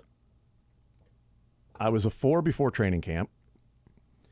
I was a 7 before the season, and I am now at a 3. Josh? 4 to 5 to 3. So we've landed at the same numbers with the running back and the wide receiver, the skill positions, non-tight end. Yep. We just got there from different spots leading into these first 9 games. Yeah, mine dropped 4 points from a 7 to a 3. You go first this time. I went first on running backs. Go ahead. I mean, for the obvious things. I mean, before the season started, it was like, hey, they got all these different guys they can throw to. Kadarius Toney's going to actually be playing against the Lions. How about that? I liked what the potential for Richie James was in this offense. Justin Ross was going to be this amazing player. Rashee Rice was going to be pretty good. Like, they have all these. They got 7 guys. The Sky Moore hype had not died at that point. Well, yeah, right? I mean, that was a huge part I should have of mentioned Sky first, because that was sort of the given of he's taking the step forward. Right. So that was the first one, is he's going to take the step forward. He has not. Rashee Rice has looked good, but not getting enough targets. The separation numbers for the Chiefs wide receivers are gross. Yep. And guys aren't making plays or getting open, and I think some of that is resulting in the play overall from Mahomes, to where is their confidence? Is he forcing it to other guys? It's asking a lot for him, but he's also the best quarterback in the NFL. But it's a 3 for me for wide receiver. It's been rough. I think my math, I am subtracting maybe 2 points worth for Sky Moore, 1 for MVS, maybe half a point for Kadarius Toney, and I'm like adding 1.5 back for Rashee Rice. Like, they're at a 3, and Rashee Rice is the reason it's not a 1, which is kind of remarkable. Yeah, the guy who only gets 2 targets. He wasn't really in the math for me at the 4 and the 5, because it's a rookie. Oh, that'll be the long development. He's overachieved, and most of the rest of the room is underachieved.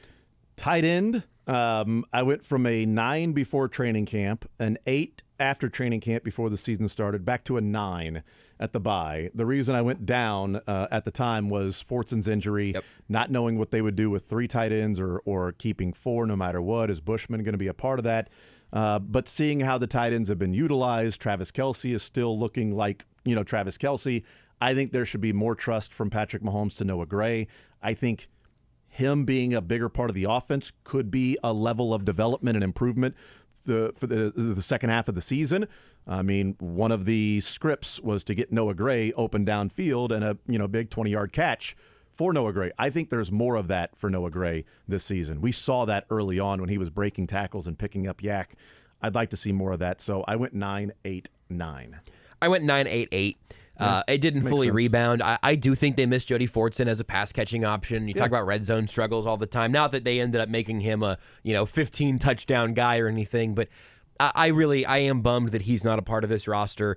Blake Bell has been a pretty large non-factor, and I think I'm partially with you on Noah Gray. He's played 59% of the snaps this year, which is the biggest number of his career. He hit just over 50 last year. He's playing useful and meaningful snaps as a number 2 tight end. I'm guessing that's inflated by him playing more in week 1, but I'm not looking at the game logs.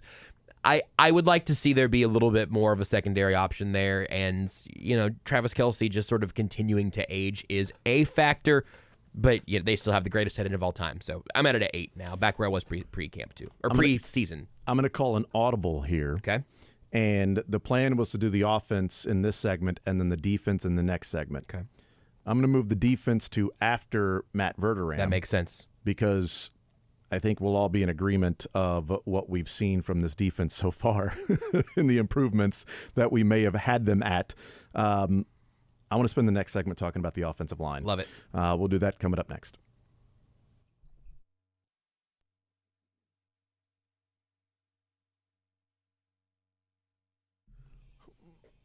Look, the franchise for the Chiefs, it's Patrick Mahomes, and he's protected by those offensive linemen up front. And your franchise might be your house if you're talking about the biggest investment, and it needs to be protected by a roof that you know is going to be there and do what it needs to do throughout the winter months. Look, it's nicer outside right now. So if you're out working in the yard, getting some chores done that maybe you didn't expect to get done, early to mid-November, take a look at the roof. Make sure everything is good to go. Have Pyramid Roofing come on out and check it out for you to give you a free estimate to make sure that when the winter months, when it gets to freezing, when it gets to the ice and the snow and the thawing and the rain and the ice and the snow and the thawing, that what's up there is going to continue doing the job, and you're not going to all of a sudden look up and see some leaks on the ceiling. That's a terrible sign, terrible things to see, and your heart drops a little bit. You're like, oh no, what is going on there? Make sure that you don't have to deal with that. Pyramid Roofing can come out and give you a free estimate, 816-966-1101. You can check them out, pyramidroofingkc.com. We got all new gutters and everything for our house. They can take care of that for you, the gutter guards, so those leaves aren't sitting in there and clogging it up, and you got to go and clean that or pay somebody to come out and clean that. Pyramid Roofing will take care of all of that for you. Give them a call for a free estimate, 816-966-1101 or pyramidroofingkc.com.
The offensive line in the confidence rankings, we break it up into interior, offensive line, and tackle. Let's go through the interior offensive line. My confidence rankings for them pre-training camp, then preseason, and now the bye. 10, 10, 7. Ooh. Interior offensive line. 10, 10, and now a 7. Josh, where are you at? I think I dinged them 1 for basically not converting a Blake Bell quarterback sneak, but I stood by it. So I have now begun the countdown. 10, 9, 8. Okay, 10, 9, 8. I am at a 7. You're at an 8. My 7 is simply because they haven't played well. Yeah. I mean, shocker, right? It's not because of injuries or anything.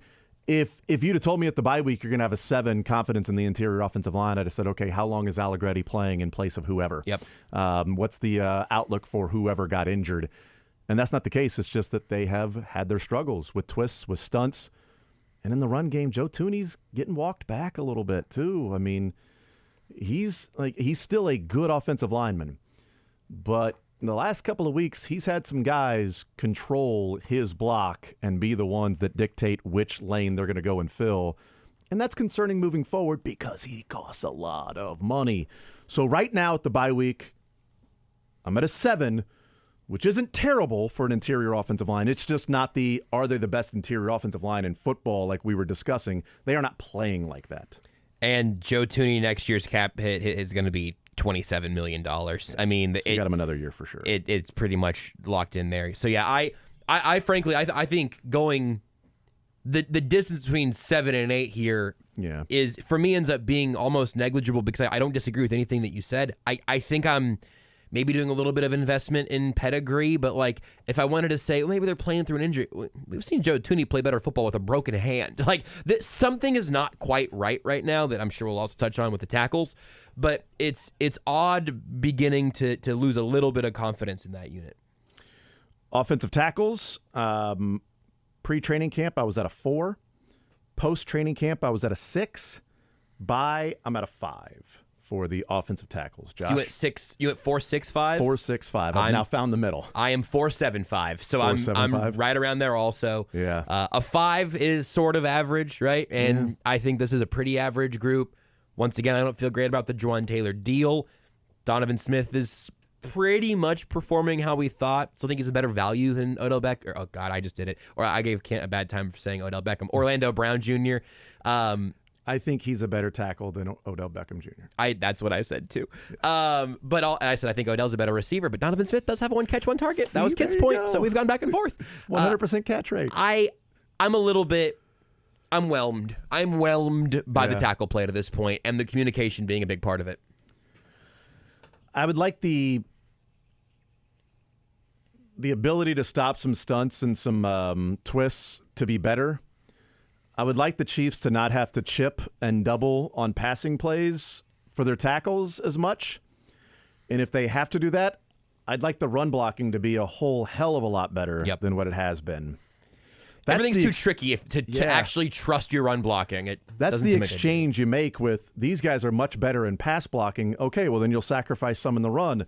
And when we say the second half of the season, boy, can they rely on the run a little bit more? Run the football. Take advantage of those light boxes. They've had light boxes. They've ran against light boxes. They haven't taken advantage of it because the guys aren't executing. They're not blocking well. And that's an issue moving forward, but it is an area that they can improve.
all-natural food to Midwestern families since 1958. Enjoy healthier food, more free time, free delivery, and better value. Go to GuaranteedFoods.com.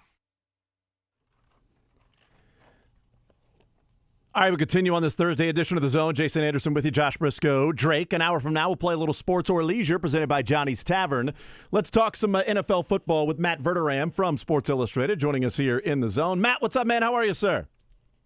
What's going on? How you doing? I am doing just fine. It's a bye week. We can just sit back, talk about some of the other teams, watch some football, etc.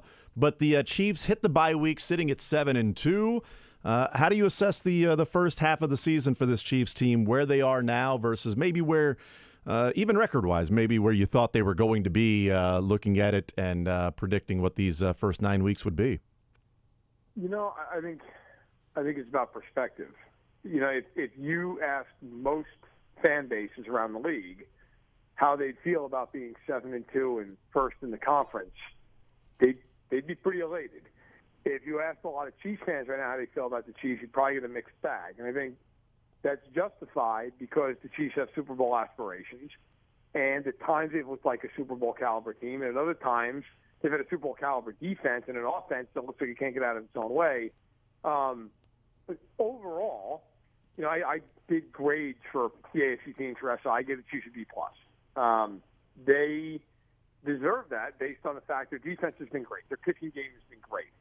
Their offense has been inconsistent. And, look, the good news is you have Mahomes, Kelsey, a good line, Pacheco, and Andy Reid on the offensive side of the ball. Like, you would think at some point they're going to figure some of this out.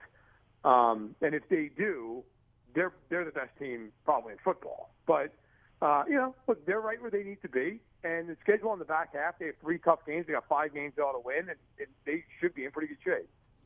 Visiting with Matt Verderam from Sports Illustrated, how much do you think they can improve that some of the things that are going on with this Chiefs offense? Defensively has been absolutely stellar and arguably, you know, in the top 3 for defense in the NFL.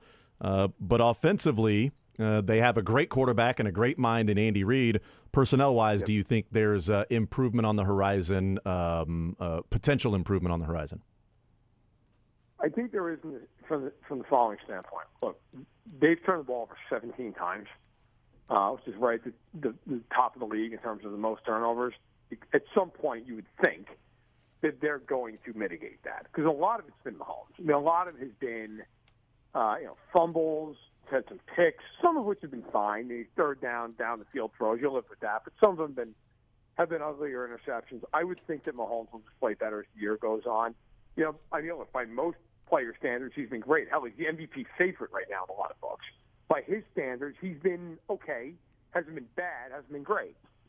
I do think Rashee Rice is going to continue to develop. And, you know, you talk to people in and around the team. I mean, there's an expectation that kid is only going to blossom more and more here with each game. And if he does, then you've got Kelsey, you've got Rice, you've got the backs. Maybe you need one other guy to just be reliable. Is that Watson? Is that MVS? I don't think this offense this year is going to be what it was 3-4 years ago, where they just are unstoppable.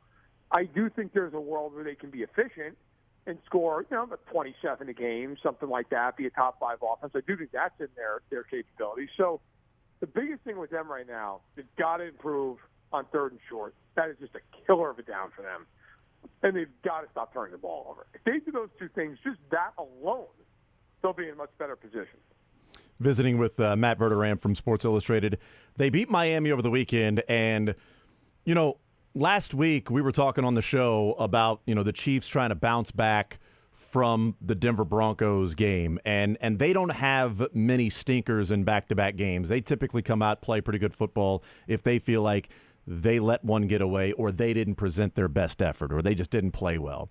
And so that was one of the reasons why I'm like, okay, I think the Chiefs are going to come out and play well. I'll pick the Chiefs to win this one. But Miami has heard all week long last week that you guys have struggled and lost to teams with winning records. You guys have beaten teams that do not have a winning record. And now the Chiefs, it's the next chance for you to win against a team with a winning record. Now, coming out of that game is Miami can't win the big games. They can't beat the teams with a winning record. Is that fair? and based on just these 9 games they've played, it's the only 3 losses they have. Is that a circumstance of the NFL that you play some games and some close games, and the Eagles was a closer game, the Bills they got destroyed, Chiefs they had opportunities there. Is it fair to just say, look, Miami can't win big games? Is it fair? I guess is it fair until they prove they can? Yeah, it is. It's not only fair; it's accurate. Miami's done nothing to prove they can beat a good team. Buffalo boat raced them. Philadelphia, essentially defensively gave 3 points to Miami in that game. And the Chiefs game, look, I get it. They ended up coming down to it. If Chris Jones doesn't take a really avoidable personal foul penalty, they probably win that game 21-7. Does anybody think Miami was picking up like 4th and 12 there, the way that game was going? They couldn't do anything throwing the ball that entire game. So, if that penalty's not taken, the Chiefs probably win that game going away. Now, it was taken, and Miami, credit to them, took advantage of that. But, the Chiefs really outplayed Miami for a vast majority of that game. I think right now, when you look at the AFC, and obviously this isn't by the record, but to me it's Kansas City, then it's Cincinnati, then it's Baltimore. And then there's a pretty significant drop. I don't think anybody else in the conference is capable of going to the Super Bowl. At this point, maybe Buffalo figures it out and gets right. I doubt that with all the injuries on their defense. Jacksonville's a good team. I just don't think Jacksonville's good enough to beat those teams consecutively in the playoffs. Miami, beat somebody who's good. The problem Miami has is when anybody good plays with physicality against them, they can't match it. They just have no ability to handle that. And come January, that's what's going to happen. You're gonna have to go to Kansas City. You're going to have to go to Cincinnati. It's going to be 15 degrees. You're not going to be able to just run jet sweeps up and down the field. Like at some point, you're going to have to block and man up. And I just don't think Miami's got the capability to do that. Matt Verderham's our guest from Sports Illustrated. You've got Cincinnati number 2. That's interesting because there's a large portion of NFL media or fans or just in general that look at the AFC and say Baltimore's the best team in the AFC, and then the Chiefs and Cincinnati, the way they're playing, certainly over these last 4 weeks, reestablishing themselves as one of the dominant teams and one of the teams that can win the Super Bowl. But you've got Baltimore behind Cincinnati. What's the reason behind that for you as to the difference being with a lot of people that think right now Baltimore is number 1 in the AFC? Because I don't think Baltimore's going to win the playoffs because Baltimore never wins in the playoffs. And to me, I feel like I've seen this movie before. The Ravens are a very good football team, and they can run the heck out of the ball. And when they get in front of you, they just absolutely run you over with the power run game. Jackson doing what Jackson does. And defensively, they're very good, and they just tee off on you with all their pressure. The problem is in the playoffs, whenever they've had games where they've had to play a little more straight up and they got behind a team that has a quarterback, game's over. They have no ability to play with their left hand, so to speak.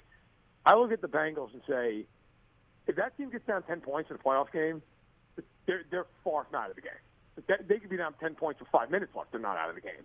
Obviously, the same's true of Kansas City. If Baltimore's down 10 points at the start of the fourth quarter, that game's probably over. I just don't think Baltimore has the capability. Look, Lamar has definitely grown as a passer. He's a really good quarterback. The problem is, other than Zay Flowers, you don't have any receiver that scares you at all. And you can bracket Andrews. And there's just nowhere to go. And while I respect Lamar Jackson, he's not Burrow throwing the ball. He's not Mahomes throwing the ball, where those guys can just make plays that basically don't exist. I think Baltimore is very good. I do think they're capable of getting to the Super Bowl, but I just look at the other two teams and say, regardless of venue, if you told me that the Bengals are playing the Ravens or the Chiefs playing the Ravens in the AFC Championship game, I would take the Chiefs or the Bengals all day in the game. I'm in agreement on that. I was just curious as to your thoughts on that because it seems like the common refrain right now is that Baltimore is the best team in the AFC, the way they're playing, et cetera, et cetera. But they put up 68 points the last couple of weeks, and Lamar Jackson has 330 yards passing and a touchdown in those 68 points. I feel like we do this every year with teams, right? Like we always have these weekly conversations, and everybody in the media, we're all guilty of it, where it's like, who's the best team right now? Who's the best team through week 9? Who's the best team? Who cares? Who's the team? Like, who cares? The Niners were the best team on October 1st. How's that going? Yeah, that's right. I mean, it does. None of that stuff matters, right? It's like when right now Philadelphia, had they lost that game to Dallas, had Dallas not been Dallas and found a way to win that game at the end, which they probably should have by all rights. the conversation around Philadelphia would be, what's wrong with Philly? What's wrong with the answer is nothing. That team's going to be in the playoffs. They're going to be sitting there in the divisional round. They're going to absolutely annihilate some team in the divisional round. And then they're going to be sitting there in the NFC title game. It's the same way I feel about Kansas City. Like, for all the Chiefs' flaws offensively, if they end up being the 1 seed, which they're favored to be right now, they're the 1 seed, and they play Jacksonville, let's just say, or they play Miami again at home off the bye. Does anyone think they're going to lose that game? I mean, they're going to win it, and they're going to be sitting there in the NFC title game. They're going to be a favorite, and everybody's going to be sitting there going, yeah, they're probably going to win the game. Like, that's why, yes, Baltimore right this second is playing better than Kansas City. Who cares? It's the early part of November. Like, the hard thing for me is, can you sustain it? Yeah. Every single week? Can you? I don't care if it looks beautiful. The Chiefs won the Super Bowl last year. They had to go to overtime against Houston. Like, I don't care about that. I look at these teams and say, I know the teams like Philly, Kansas City, Cincinnati, the Niners, they're all going to be there. Those teams are going to be there, and to beat them in January, you better have a complete football team. You better be able to win a lot of different ways, because if you can't do that, you can win all you want in October. October's a hell of a long way from January. Is this the start of, and maybe this is the premature of like, it's week 9 and what we've seen so far, it's just the data we have in front of us right now. But it's a Bills team that's 2-3 in their last 5 weeks, losses to Jacksonville, at New England, lost to the Bengals. They knocked off the Giants and the Bucks along the way. Is this the rest of the way? They certainly can improve, as you've already said here in this conversation. Injuries, though, like they're not getting Tre'Davious White, they're not getting Milano back, and that has changed the way, just simply DNA-wise, how they want to play defense, and that's rough. Is this the start of the Bills are always going to be there? The Bills are a team that's there. The Bills, Bengals, Chiefs, the last few years, that's what we've been saying about this Bills team, but they're very expensive. The drafting has not been good. Maybe the more underrated exchanges that has happened in the last couple of years is the Chiefs trading ahead of Buffalo to get Trent McDuffie, and then Buffalo taking Kaiir Elam, which is just massive now, and that one player and that one move, what it's done for the AFC. These last 8 weeks or so, Buffalo sort of heading in the wrong direction and having to go into this offseason and say, how do we regroup and what's the next phase of Josh Allen in Buffalo?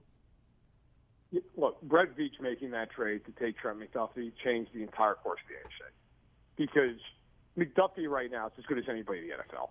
He's as good as Surtain.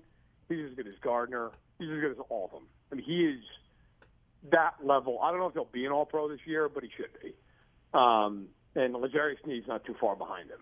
Look, I would say with Buffalo, as I said earlier, I mean, can they improve? Yes, because Allen is a terrific talent, and he goes through peaks and valleys. He's not as consistent as Mahomes and Burrow, but he can be as good as them any given week.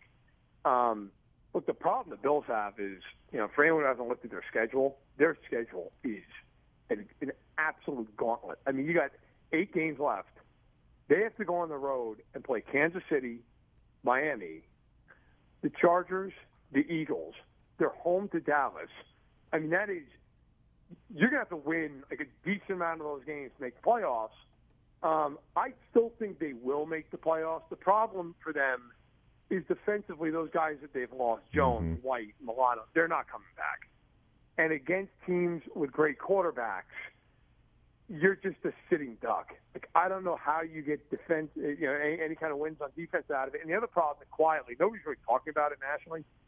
Von Miller came back. He got back right after 4 weeks. He got back to that Jags game. He had a tackle in that Jacksonville game over in England. He has not made a single stat sheet since that game. And he's been active for all of them. He's not made a tackle in the last month. Like, he is not healthy. He's not fully back.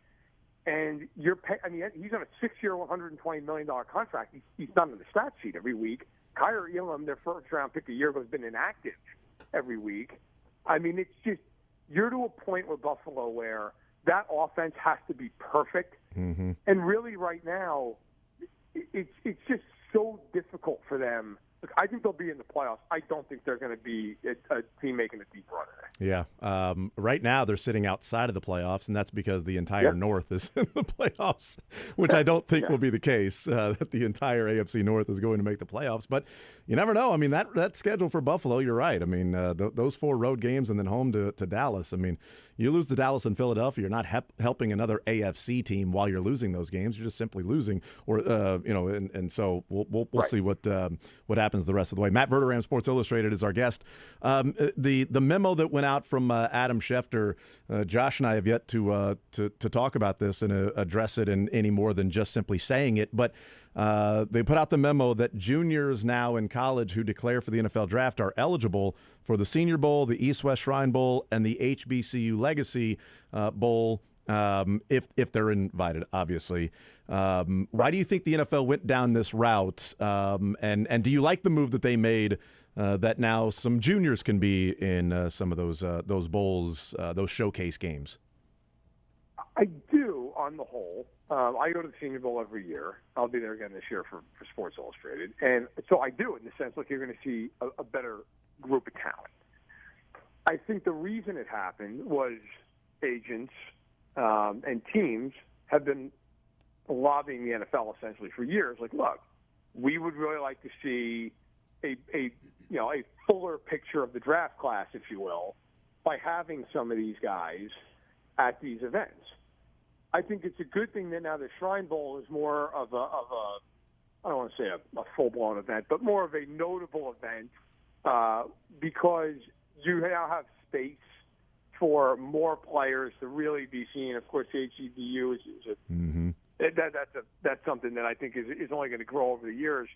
The downside of this is, places like the Senior Bowl were really good places for these seniors at smaller schools to get seen and to get some exposure, and now that's going to be harder. So I think that's the downside. I will say this. I think the unintended consequence is if you've got a really good scouting department, you're probably going to do it better in the draft now because you might be able to unearth some kid who played at, an Appalachian State type of school that maybe that kid got a lot of a shine, a lot of bump at the Senior Bowl or something. And, okay, hey, now everybody knows about him. Whereas if you scouted really well, you might go, hey, nobody knows about this kid. We're going to take him in the 6th round, and we're going to get a gem. So I do think it benefits teams that can scout really well. I think it hurts those kids, but I think overall, I think it's a good thing. Yeah, what Pacheco, Jalen Watson, and Joshua Williams all played in the East-West Shrine Bowl, before the draft last year. So get an opportunity. Colin Saunders was it the Shrine Bowl or the Senior Bowl when he did like the backflips and everything? And it's like, look at this guy from directional Illinois that's doing these backflips and stuff. And then the Chiefs draft him, and he wins a couple of Super Bowls. And year 4 for him, he was a really good rotational piece, and now he's a nice offensive piece for the Saints. So that's good for Colin Saunders there. He got paid. It worked out for him. Absolutely. Matt Verderam, Sports Illustrated. Matt, you're the man as always. Really appreciate the time, brother, and the perspective as always. Enjoy the football. We will catch up soon, man. Hey, sounds good, Jason. Take care. Absolutely. There's Matt Verderam, Sports Illustrated. Great stuff from him. Enjoy talking with Matt. But yeah, I will say this as we go to break, that even when they say that juniors who declare are now eligible if they're invited, I wonder how many will accept the invitation to those games, because if you're a junior declaring, it means you think you're a pretty damn good player and you've got a decent chance of being a high draft pick anyway. So do you need the Senior Bowl, the Shrine Bowl, the HBCU Legacy to go and get discovered? That's typically where guys go that are seniors, no eligibility remaining, heading to the NFL. And maybe the combine isn't necessarily a place they feel like they can showcase their talents, or just another opportunity, because it's the practices that people look at. The actual game, it's televised, we'll watch it, etc. It's the practices that get the guys discovered. If you're a junior that's declaring for the NFL draft early, I don't know how, not necessarily willing, but interested in going there and saying, no, I'm going to go there and get even more pub, and then also I might get injured. So we'll see. I think there will be some juniors in the game. I don't know that it'll be as much of like a windfall of, okay, now these seniors that are at smaller schools, they're just screwed because this junior declaring from Georgia is now going to be playing in the Senior Bowl. That junior declaring from Georgia is probably playing in the first-round draft or the early second-round draft. And they might have just played in the championship bowl as well. So we'll take a timeout. We'll come back. I want to get into a little bit of the Chiefs' defense. We go through our confidence, positional confidence levels. We talked about the offense earlier in the show. We'll talk about the defense. And then we'll talk some college football with Lance Leipold weighing in last night in Hawk Talk right here on Sports Radio 810 about the rumors with an interview with Michigan State. We'll talk about that. Chris Kleiman answered the question about the decision to go for it in overtime. Actually, changes my view a little bit, softens my stance a little bit on that, hearing Chris Kleiman weigh in when you have a coach's perspective of, hey, here are the reasons behind it, and here's what was going on the sideline.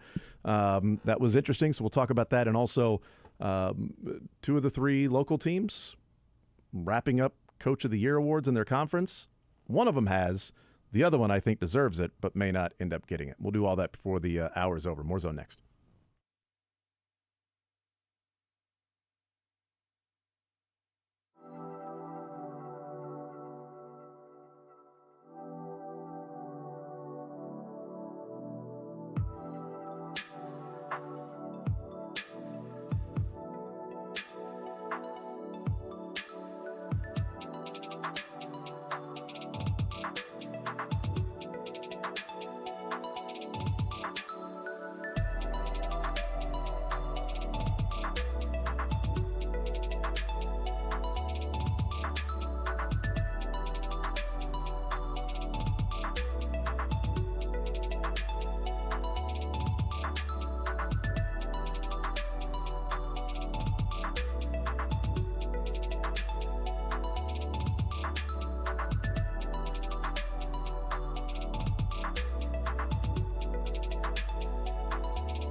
Thank you to Matt Verderam, Sports Illustrated, joining us.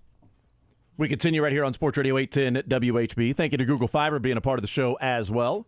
Award-winning internet without data caps, annual contracts, or hidden fees. And internet proud to be from Kansas City. You can get it up to 5 gigs now. We still have the 1 gig, and it is really good. And it's the same price as 2012 when they started with the 1 gig. 11 years later, they have not raised the price, not a dime, as Jim Calhoun would say. Not a dime. Internet's so easy to set up and use. I've barely ever, only a couple times, needed the award-winning customer service, and it was award-winning when I actually needed it. It was fantastic. So thank you to Google Fiber being a part of the show as well, and keeping me powered when I have the different screens on the television going. And tonight there's some college football. There is an NFL game. There are rumors that it's an NFL game. You can hear it right here on Sports Radio 810, your home for the NFL. I believe it is a sanctioned NFL game. I just called Roger Goodell. He did confirm to me that legally speaking, it is a National Football League game. Okay. They are not looking to tie themselves too closely to either of these teams. Okay. They would like you to remember, Roger Goodell says, they'd like you to remember that last Sunday they kicked off with the Chiefs and Dolphins, which was also a, legally speaking, National Football League game. So I just wanted you to keep that in mind. Note that Bills and Bengals was also a national game. So, but again, legally speaking, this is a National Football League game that will have an impact on the National Football League standings and, more importantly, the draft order. But even that only kind of because of the teams involved. Yeah, how do you, if you're the Bears, how do you go about this? I mean, you've got their pick and your pick. You've got 2 wins. They have 1. I think you got to go out and win the game. It hurts yours, but it helps their. Or do you lose and you both have 2, so it gives you 2 closer to the top picks? Jason. Arizona's getting Kyler Murray back with their 1 win. Jason. How do you do this, Josh? I think so small. I am small-minded. You are too. In this instance, you have seen tiny man. You have seen 2 options. Open your third eye, Jason. The Bears gotta play for a tie. That's absolutely what has to happen here. I think at that point it would be very, very difficult for anyone else to really jostle that draft spot. So just let Tyson Bagent go out there, go wild, and then just as long as everyone knows we're playing for a tie here, I think that's the best. What if they got down inside like the 15-yard line with 40 seconds to go in a tie game? And they just took knees to go into overtime. Kneel on it. Just kneel on it. Didn't even kick. Oh, sorry. It was a big. It was a total mess up on our part. We'll get better at that end of game situation. It's a learning experience. Then they get into overtime and they're just trying to run the clock the whole time, just running the clock. This really may be like the least consequential NFL game in a very long time, because you have 2 bad teams late in the season. Usually it's like, all right, are the Texans going to win this game in a way that gives them the number 2 pick instead of the number 1 pick? I don't know if they would have taken Bryce at 1 or not, but if they did, shout out to Davis Mills for making sure they got C.J. Stroud. However they were scouting that, I don't know. They might have taken Stroud at 1, but like this game, just throw it right into the blender. Or listen to it right here on Sports Radio 810 WHB. The intrigue for tonight is, I don't know if you're hanging out on DraftKings, you got fantasy football going on. And also the amount of people that may tune in not having looked at the schedule for the NFL and was like, let me check out Thursday Night Football. And then they see the helmet for the Bears and think the Panthers are playing the Browns. Let me do you one better, because the Amazon Prime thing it has 2 players when you open that page. I'm going to see if it's updated yet, because I bet it's going to be sad. Fields and Young? I mean, if it had Bryce Young and Justin Fields, that would... Fields isn't playing now. Yeah, I know, but I'm just saying in general. You still had those guys. It's like... Right now, there's actually not a graphic behind it. Okay. It's, that's DJ Moore's number 2, right? He is number 2. Is he playing tonight? He is actually active? I'm going to take your word for it on I don't know. Bryce Young and DJ Moore are the guys on the graphic. We're going to have Cole Kmet. As the graphic. But honestly, have you seen the helmets the Bears are wearing tonight? Oh, I forgot they're wearing. Are they wearing the orange ones? They're wearing the ones that without the C, you would say, is that the Cleveland Browns? But even with the C, if you're not really paying much attention, it's also orange. Is that Cleveland? Are Oh, the Browns? I didn't know the Browns. I thought the Browns and Ravens. Like I was looking. Oh, maybe not. I don't know. Oh, these are awful. Yeah. Oh, look, it is a blue. It is the blue C on the helmet at Yes. least. I guess that helps. Right. The orange jerseys aren't good. I don't like these very much, man. Not a big fan of them. A couple of NFL nuggets, and then we will They look get like into the our Bengals, which they would probably appreciate, actually. They would. And then we'll get into our defensive side of our positional confidence level. The Houston Texans have 23 players on their injury report. Wow. Including, I believe, 9 players that did not practice yesterday as they get ready for the Cincinnati Bengals. At least they're not playing a team that is hot right now. So the Bengals, while they are 4-0 in their last 4 weeks, they will be going up against a banged-up Houston Texans team. Well, Houston's 4-4, by the way. I mean, if Houston wins the game, they both have the same record. Playoff team, yeah. But the Texans have 23 players, and I believe the signs around the office are just next man up. Yeah. Followed by another sign that said, okay, now next man up. Okay, now the next man up. And then the next. Actually, there are signs that say "Help Wanted." Yeah, that's right. There, if you know do you have a friend that plays football? If you do, have them reach out. We're looking for some temp work. They've reached out to some temp agencies saying, "So let's see your qualifications. Would you be interested in playing football this weekend for an NFL?" Oh, gee, I don't know. I listed there. I don't want to work weekends. I just put it right there. Really need Sunday travel. off. I'm not a big fan of travel. Like this is like a temp job. Did you not read that right there? So, and I require at least $15 an hour. Well, I think they're going to match that. I think they'll meet the $15 an hour. Yeah, I got to talk to my wife if I can. That's a long way to go to Houston or Cincy. I don't even know where it's at. Doesn't matter. I'm going to have to decline. So that game's coming up this weekend. And Nakobe Dean for the Eagles has been placed on the IR with a Liz Frank injury. So he will not be out there on Monday night against the Chiefs for the Eagles, one of their better defensive players, linebacker. One of the guys that played at Georgia. Yeah. So Georgia Eagle. Yeah. There you go. Let's go through the defense confidence level positional rank. We went through our offensive quarterback, running back, wide receiver, tight end, interior offensive line, and tackles where we are. And across the board for me, everything was down except for tight end got boosted one spot from where I was at before the season because I was really concerned about Jody Fortson. I think they've been okay, and Travis Kelce is good. So that bumped up one spot for me. But across the board, really, everything is down. Let's talk defense. So defensive line. Before training camp, my confidence level 1 through 10 in the defensive line was a 7. Mine was also a 7. Didn't know about Chris Jones. Yes. Right? Before the season, because during training camp, the whole Chris Jones thing, and also Aminihu news came out, and Felix Anudike-Uzomah was behind, as he said. So before the season, that dropped from a 7 to a 4. Mine was a 3. Oh, interesting. So you had a 7 and then a 3. I mean, Chris Jones wasn't playing in week 1, so which equals a 10. So you combine those, you were very confident. We were very confident. Mine is now a 9. I have gone from a 4 to a 9 through the first 9 weeks of the season. Josh? I have gone from a 3 to a 9. Oh, how about that? Chris Jones and Charles Aminihu and a step from George Karlaftis will do that for you. Dana's play this year has Mike been Dana has unbelievable. continued to be excellent. This group across the board, I feel pretty good about the 9 there on the defensive line. Yep, absolutely. And that is one of the best developments of the season has been the lack of confidence that's been there for the defensive line, that how good they have been, that it's a true strength of this team now on the defense. And you're not spending the first half of the season saying, are they going to trade for a defensive end? Do they have to go out and get Melvin Ingram? What about Carlos Dunlap? Or what are they going to do? Do they need to bring back Frank Clark? Why didn't they bring back Frank Clark? Is Chris Jones going to return for week 8? That's not that was part of it. That was part of the conversation before the season, but those players have done a lot to eliminate some of those. And if you had told me at that time when I gave it a 4 that Felix Anudike-Uzomah would essentially be almost non-existent in some of these games, I would have panicked. Yep.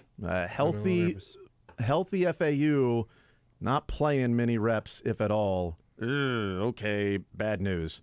But everybody else has played phenomenal. Linebacking core. Before training camp, I had it as a 10. After training camp, I had it as a 10. And going into the bye, I have it a 9/10.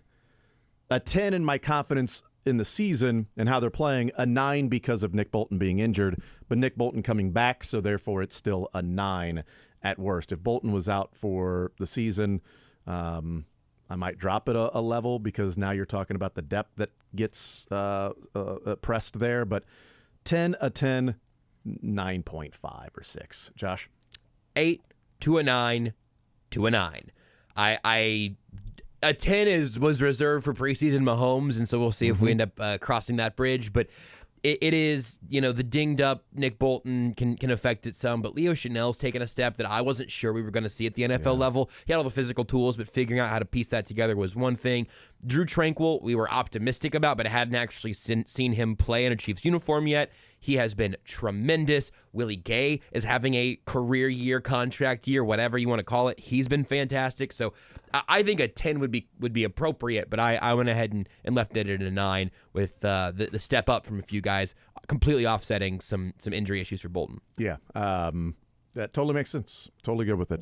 Cornerback spot. Pre-training camp, I had it as an 8.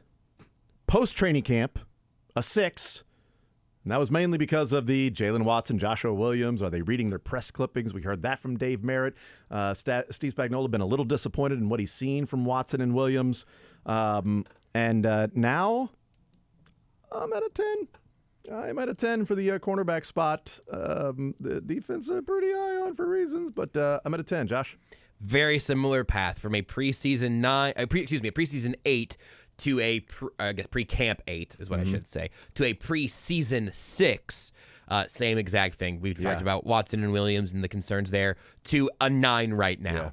Yeah. It absolutely has been good stuff from Watson and Williams, which is sort of up in the air. But Trent McDuffie has been outrageous. L'Jarius Sneed has been excellent. And remember, at some point, we were kind of worried about where he was at because his knee kept him out of a huge amount of training camp. Great point. I completely forgot about that until just now because we haven't talked about it since. It's a great point because we were talking before the Lions game, like, all right, so we're discussing whether or not Chris Jones, if he signs, is he going to be healthy enough? Can he go out there with no training camp and play? Yeah, we're just assuming that L'Jarius Sneed, who hasn't had training camp and also isn't really working out because he's nursing a knee injury. Chris Jones was nursing a contract and an ego.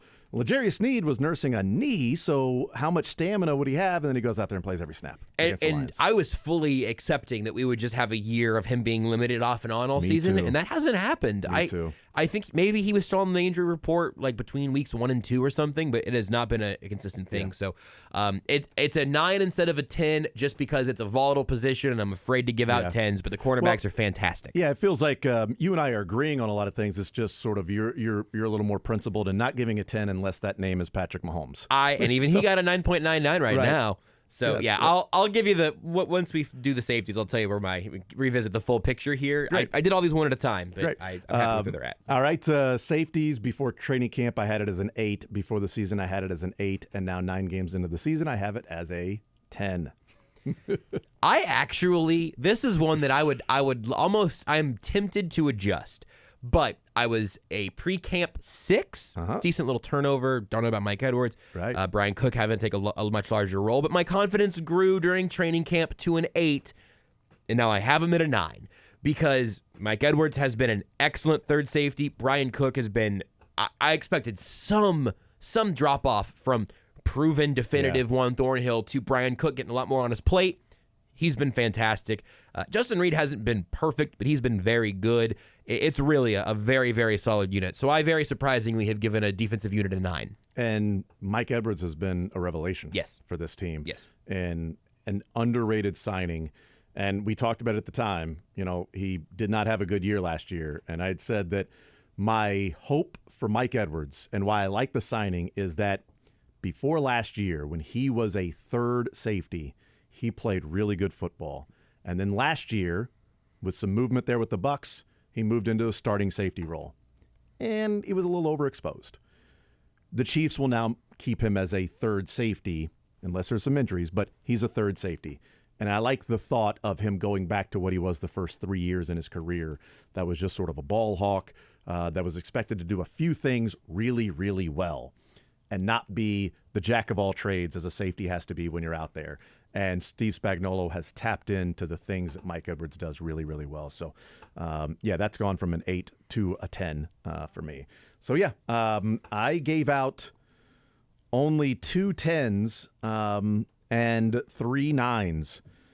The tight end, the defensive line, the linebacker, and then the 10s were cornerback and safety. Even Mahomes, for me, quarterback was an 8, and we talked about that earlier in the show as to why I went 8 and you went 9.99. I did, and I feel good about that. I gave out no 10s, but I just went, okay, defensive line. I went and just evaluated each group. My current defensive positional rankings are a 9, a 9, a 9, and a 9. Ah, yeah. It sounds like a Beatles song. Number 9. Number 9. Number 9.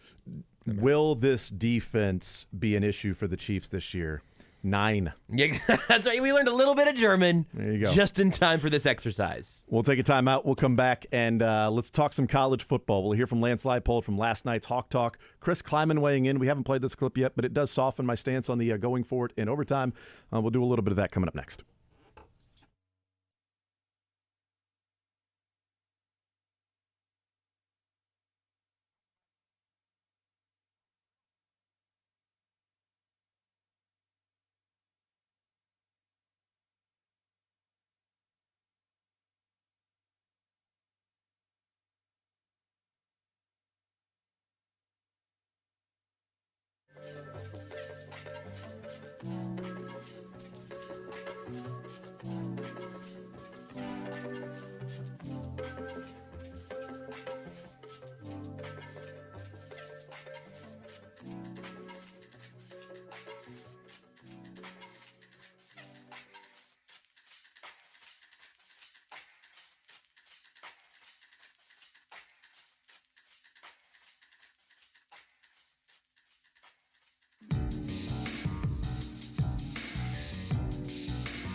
that happens during this time of year. There's a lot of speculation and things are happening that are not accurate. As I said, from the longtime Travis Goff and Chancellor Girard have treated Kelly and I extremely well in our family.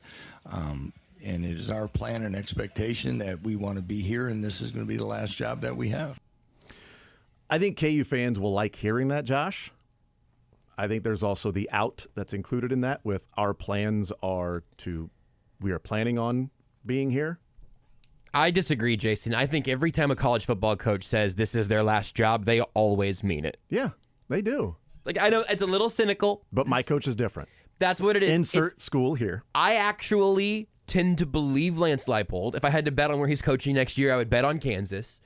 But I'm also not in any way compelled to hoop and holler, huzzahs all around for a college football coach saying, I want to be here. We did this with Bobby Witt in the first hour. What else do you got to say? Right. Let's hear Chris Kleiman. And him outly denying the interview is newsworthy. That's absolutely that right. stands on its own. Which I think would have been a real shocker if he would have actually interviewed for the Michigan State job in the middle of the week, getting ready for the Texas Tech game, a week before Kansas State. But here's Chris Kleiman weighing in on the decision to go for an overtime and what was going on the sideline and things as to what all went into that decision. It was talked about when we went to overtime that we were going to have a chance, we were going to win the game. We didn't have a lot left in the tank, honestly, with the amount of guys that we had playing as many snaps. I didn't know if we'd stop them. I thought we had a chance, but if we didn't stop them and they scored and kicked a PAT, we were going to match that, score a touchdown, and go for 2 and try to win. On the flip side, once we got the stop, they made the field goal. If it were anything, probably 4th and 5 or less, we were going to go for it. If it was 4th and 8, we probably would have kicked the field goal just because that's a little bit harder. But this is 1 yard outside of a 2-point conversion, and we went there to win. We went there to win the game, and I don't know. We also had some struggles. We had a miscommunication on a snap, and we had a missed field goal. And I just didn't want – I'm confident we would have been able to do those things and execute it, but if we didn't, I didn't want to go in that locker room after miss 2 short field goals and say we didn't put it on a bunch of 5th, 6th-year seniors up front and a 5th-year quarterback that really had a hot hand. I still would have liked to see them kick the field goal, go into overtime. They were the better team in the second half. And I get the point of, well, if you're going for 2, it's from the 3, and they were at the 4. So, it's not like they were at the 10. And it's also part of having more information on the sideline when he said, we didn't have a lot left in the tank with the guys we had playing all of the snaps. That's also something the analytics can't adjust for, is a coach looking at it and going, we've spent so much energy coming back. I don't know that we have a couple more overtimes left in us to be able to win this game, but do we have a play from the 4-yard line to win right now? I think the logic there is totally reasonable. The actual sequence down there and having multiple shots from that yard marker makes it a little harder to swallow. Exactly. That's the execution, though, not the choice. Yep. And it wasn't just a 2-point conversion. It was 1st down, 2nd down, 3rd down, and then 4th down trying to get into the end zone. But maybe that's the point of not having much left in the tank, too. Sports or Leisure next.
All right, let's play a little sports or leisure on this Thursday. $25 to Johnny's Tavern we are giving away. If you get a sports and a leisure question right, either of them wrong, you lose.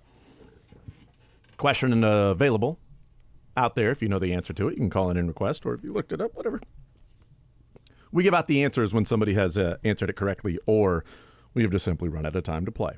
That's how you play. 913-381-810 is the phone number to join us to play a little sports or leisure on this Thursday edition of the show. 913-381-810. That is the phone number. Let's go through the categories here. On the sports side, we have one question left from TaylorMade. These are questions about athletes with the first or last name of Taylor. We have a couple of questions left with German Chiefs. These are Chiefs players born in Germany. We have an NFL category. We have a Chiefs-specific category. We have Royals World Series. And we have a college basketball question. So we have, of the 15 categories, there's 17 questions. Please take notes, everybody out there at home. Please write these down. There will be a quiz at the end of the show. In fact, throughout the entire hour, there will be a quiz. A lot of little pop quizzes, really. Yeah. What about and you can choose the categories in these pop quizzes if you know them. What about leisure, Josh? We have a bit of a retooled IMDb game. It's just what could it IMDb, but now there's no differentiation between TVs and movies. It's a way, I think, to get the difficulty level up just one tick. But it's mostly it's a mix of TV shows and movies. As we will continue to keep that category fruitful. We have the commonly misspelled word spelling bee, where I will attempt to embarrass you on live radio. Great. Then we have the leftovers, the grab bag of questions that have been about Germany or team opponents the Chiefs have faced. Not actually those teams, but, Lions or Broncos trivia about the animals more so than the teams. And 1 week only, we have Star Wars with the Drake. What? The Drake has handed me a sheet covered in Star Wars trivia questions, so we can go IMDb, the leftovers, the grab bag, Star Wars with the Drake, or, of course, the pun name game here again this week for your perusal as well. 4 categories, 4 options. What'll it IMDb? We'll find out. 913-381-810 is the phone number. First in, first on. I am ready to go with these 15 different categories between the sports and the leisure. Josh, you ready to play? I am so ready to play. Drake, are you ready to play? All right. A little sling blade there. All right, then. Meat and taters. All right, then.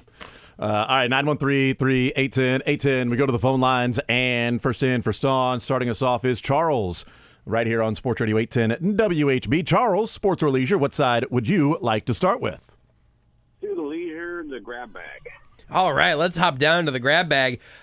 Using sugar, a marble block, a brick oven, a copper kettle, and a rolling pin, what chewy candy was invented in 1922 by Hans Riegel, the German founder of the confectionery company Haribo?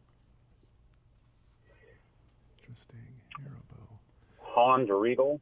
Hans Riegel, the German founder of the confectionery company Haribo.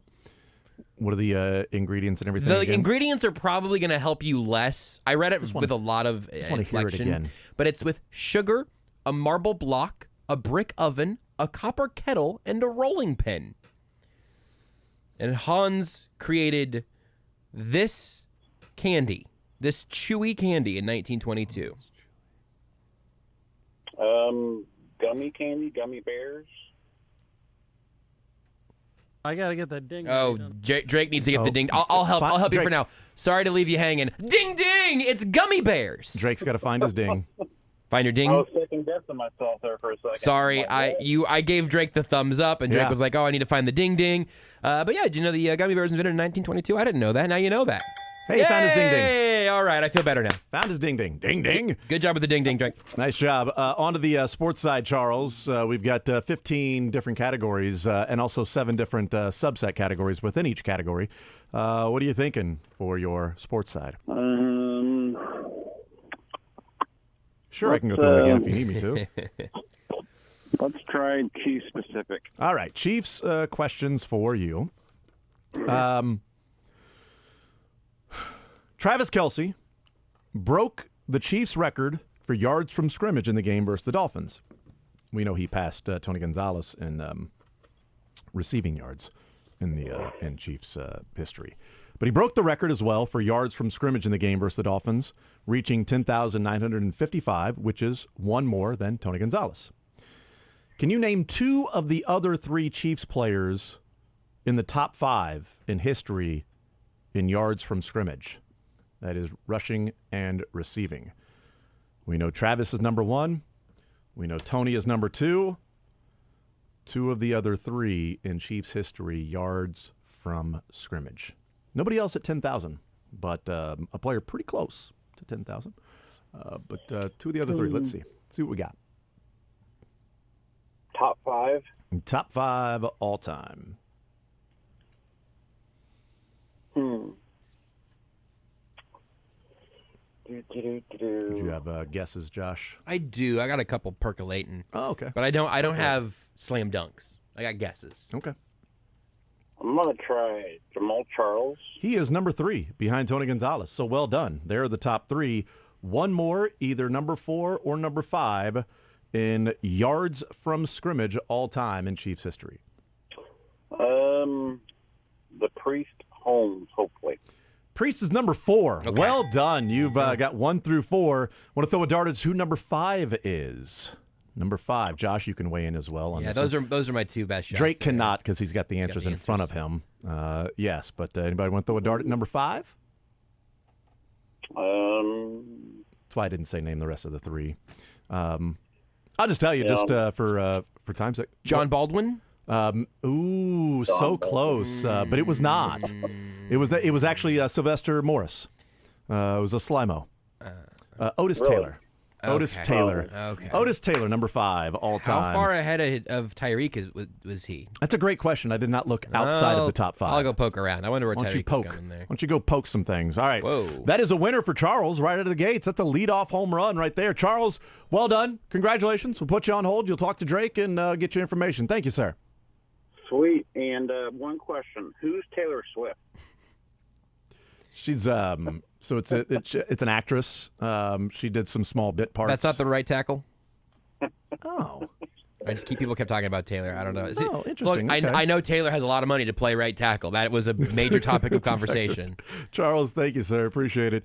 I'm looking up. So apparently she was on the CW back in the day. That makes a lot of sense. Okay. Yeah, and she's starting to make a comeback, right? On E. She's very big into the Christmas movies on Hallmark. That makes sense. Yeah, Candace Cameron and Taylor Swift. Huge. Dwayne Bowe is closer than Tyreek, by the way. Dwayne, no kidding? I thought about Dwayne Bowe as a funny guess. I just in receiving yards, Dwayne Bowe is about 150 yards back at Otis Taylor. Yeah, but what about yards from scrimmage? Because then you got to throw in the rushing yards too. I don't have those yet. Yeah, you should have those. The Pro Football too. Reference page is just giving me receiving or rushing. So Stupid. I'm guessing Tyreek may jump ahead there. It's not an either or, Josh. It's a both. I know. Okay? I'm really sorry. It's both of them combined. I wish you would give me that. Total yards from scrimmage, not down the field. Oh. Let's go to Sean next up on Sports Radio 810. Sports or leisure, Sean? What side do you want to start with? Let's start with sports. I want to go ahead and finish off a category for you. So let's do that last Taylor. All right. Taylor made here.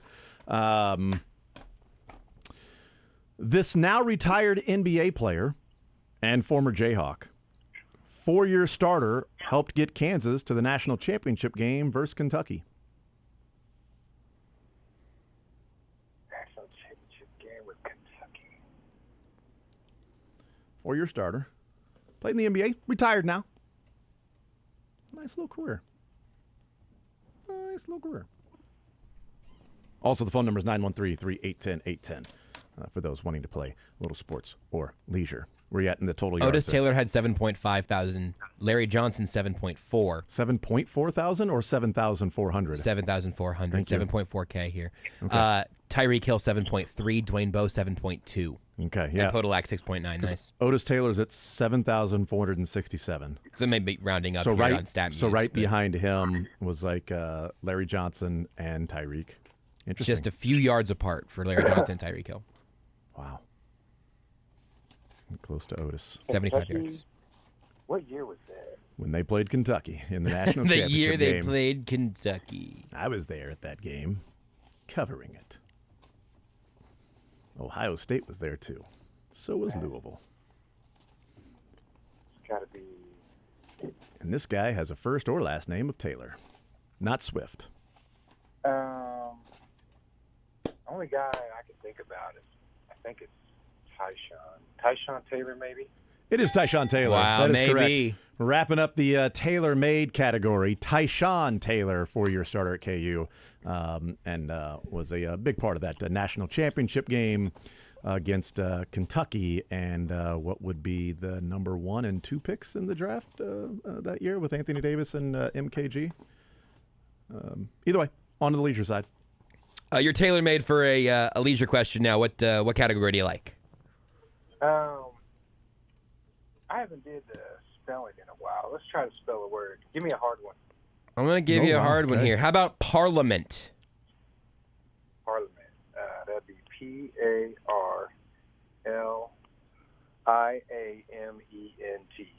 Nice job. You made it look easy. I think I would have gotten it wrong, but as I Really? say every week, yeah, this segment for me just reminds me that I'm maybe not as good at spelling as I thought I was, and that's a real exercise for me in humility. Yeah, no, that's great. You know, every day.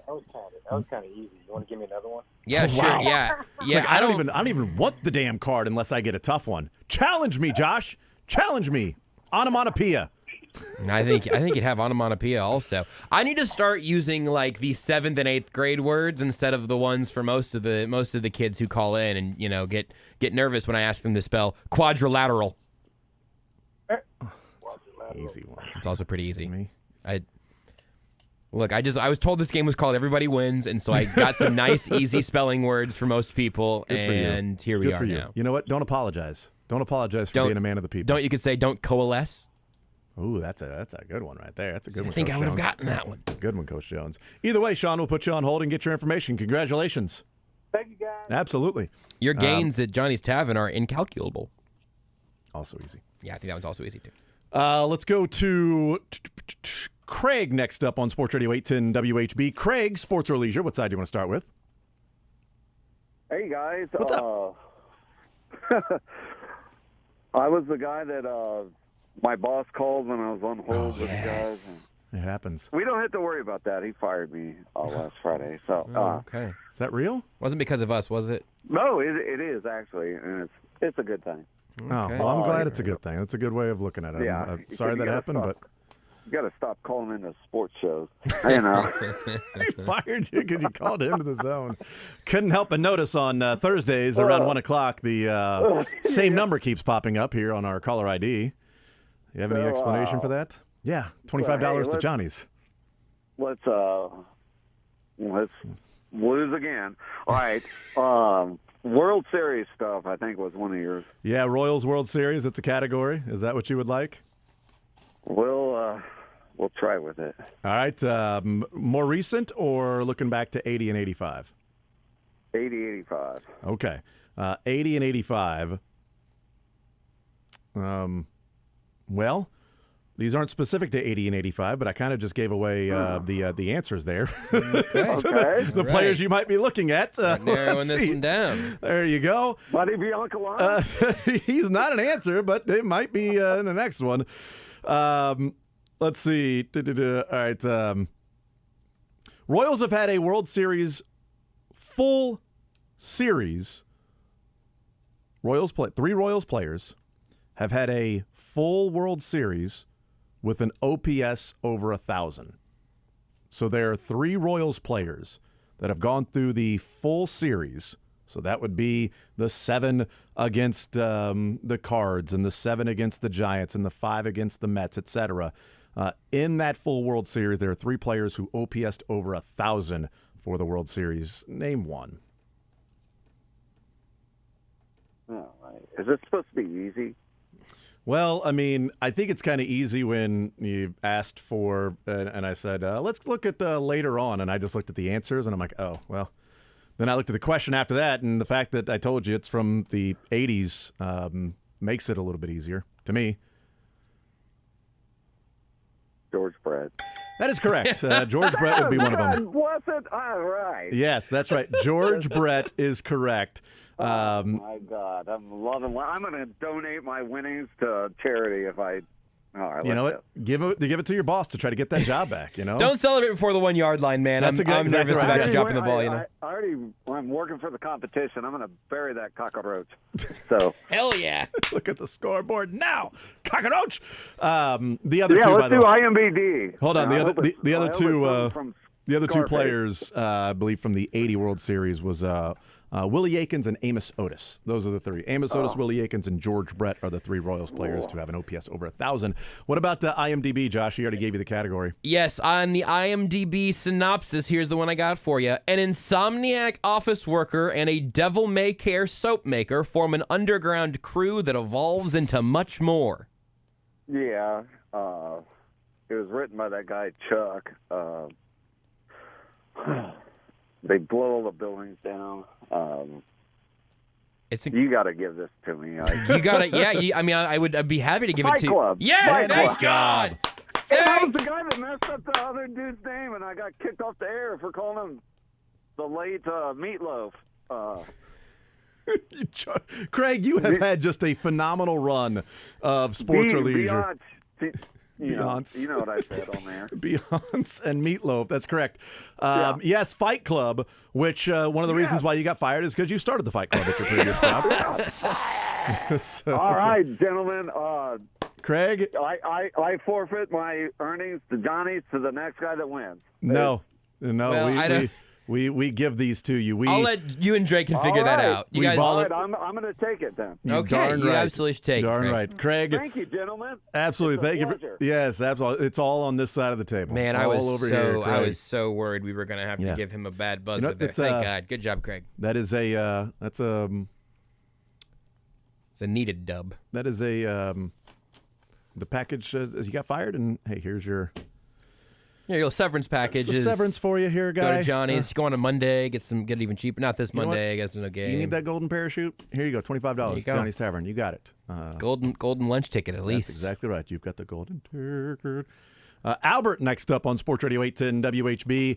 Albert, welcome to the show. Are you still employed from last Friday? Yes. Okay. Currently, great. yes. Great. So that was one in a row. So we have broken that streak That's good. of people that were fired last Friday because they called into the show. Albert, what side do you want to start with, sports or leisure? Let's do leisure. What category do you like? I'm going to try the Star Wars. Oh, all right. We're going to the Drake Star Wars. All right. Here's my favorite one of them. Anakin Skywalker's pod racing rival was a particularly mean Doug named McDermott. Oh. Dip back into those I think it prequels. begins with like a I'll be your Doug. B. Give me a It's okay. You can work through it. I'm not going to give you an official answer deadline until you say it's your real answer. So what were you thinking there? It begins with a what? Yeah. I think it begins with a B, and I know it's not. I know who it's not. It's not like Boba Fett. It's not like. Give me. Well, if we're going to start eliminating guys as Star Wars characters, we might be here for a while. I'll tell you, does it start Not with a B? Han. No one's actually sure if it actually starts with a B. There might be B's in the name. It's not Darth Vader. It's not.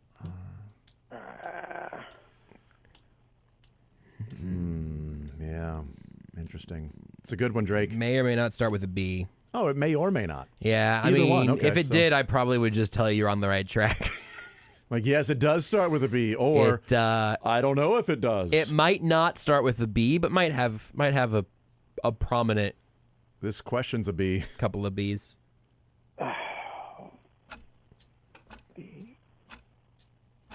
I thought this. Oh one... yeah, Sebulba. Yeah. All right, nice job. I loved and loathed Sebulba. Nice job. And you know what? If I don't think Albert looked that up. I agree. But if he did a damn fine job of selling it as if he was thinking of it. Because typically, like, if you didn't know the answer, you'd be like, Sebulba? Yeah. But you're like, Sebulba, yeah. That's how you do it, people. But I believe that you did not look that up, Albert. So nice job. Well done. Thank you. Sports side. What category are you thinking? I'll go through the categories just in case, Sebulba's since there's 15 real of them. Well, I was going to tell you, if you don't mind, I'll Go just take whatever you guys have, like one left of, just to get rid of it. God bless you. You know what? We have one God. college basketball question, and we have 2 German Chiefs. So which one of those? Either one gets us closer, but I'll leave that up to you to choose between the 2. You said the college basketball one? There's a college basketball one. I'll try that. All right. Jacoby Walter of Baylor scored 28 points in their win over Auburn on Monday night. That is the 4th most points in a collegiate debut in Big 12 history. Which player holds the record for most points in a collegiate debut in the Big 12? First game in college in the Big 12, not a Big 12 game, but just for a Big 12 school, still a Big 12 school, still will be a Big 12 school. Scored 32 points in their debut.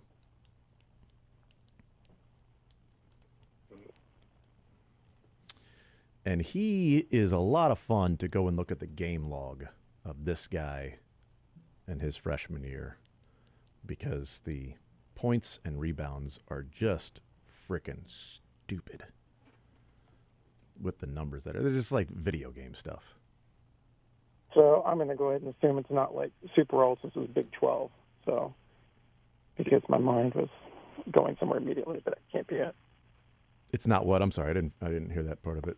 I'm just thinking it couldn't be like someone like, and I'm not guessing here, but it wouldn't be like Wilt Chamberlain because No, that's not it's Big going to 12 be technically. yep. It will be somebody much more recent than that. You gonna read me the question one time, just for kicks? Yeah, absolutely. Jacoby Walter, the 4th most points in a collegiate debut in Big 12 history, with his 28 points for Baylor over Auburn. What player holds the record for most points in a collegiate debut in the Big 12? I'm going to go through. Here are the game logs for this player. His first game ever in college was 32 points, 24 rebounds. 30 points, 14 rebounds.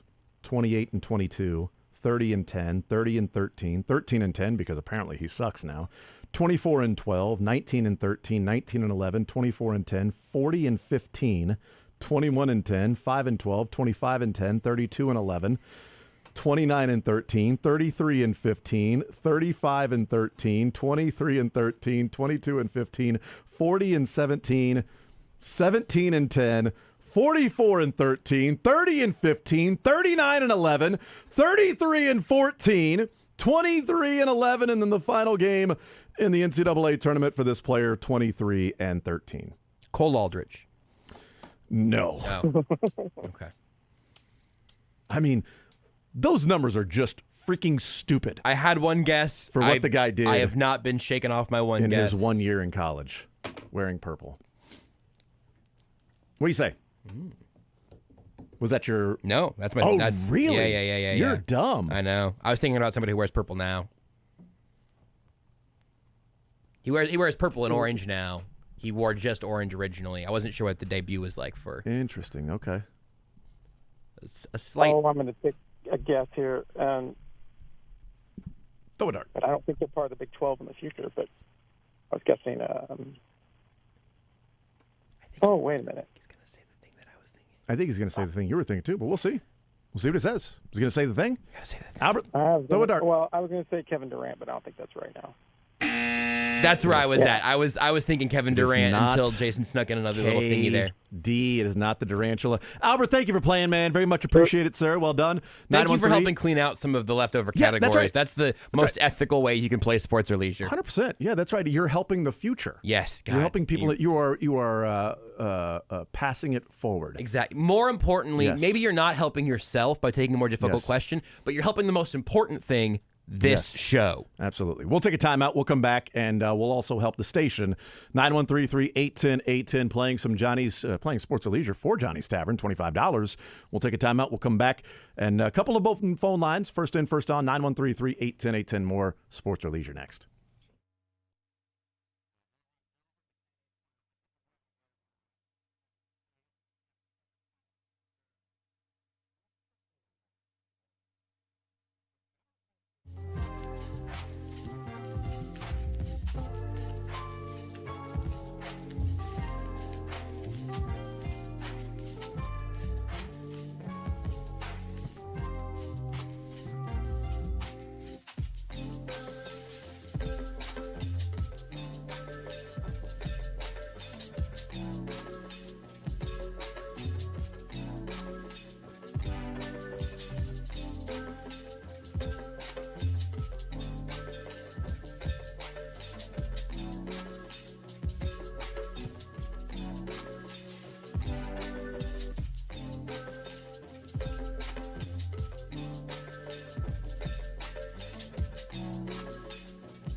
All right, we're playing for Johnny's Tavern, some sports or leisure right here on Sports Radio 810 WHB, 913-381-810. Let's reset the categories for the fine folks.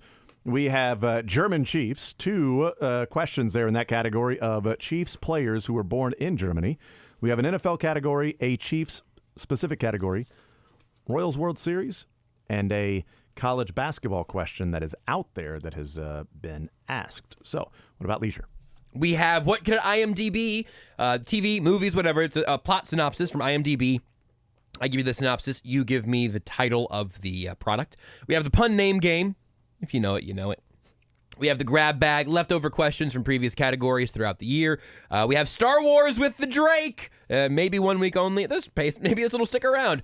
And then we have the commonly misspelled word spelling bee, which I am beginning to turn the difficulty settings up on because people are better at spelling than I am. Okay.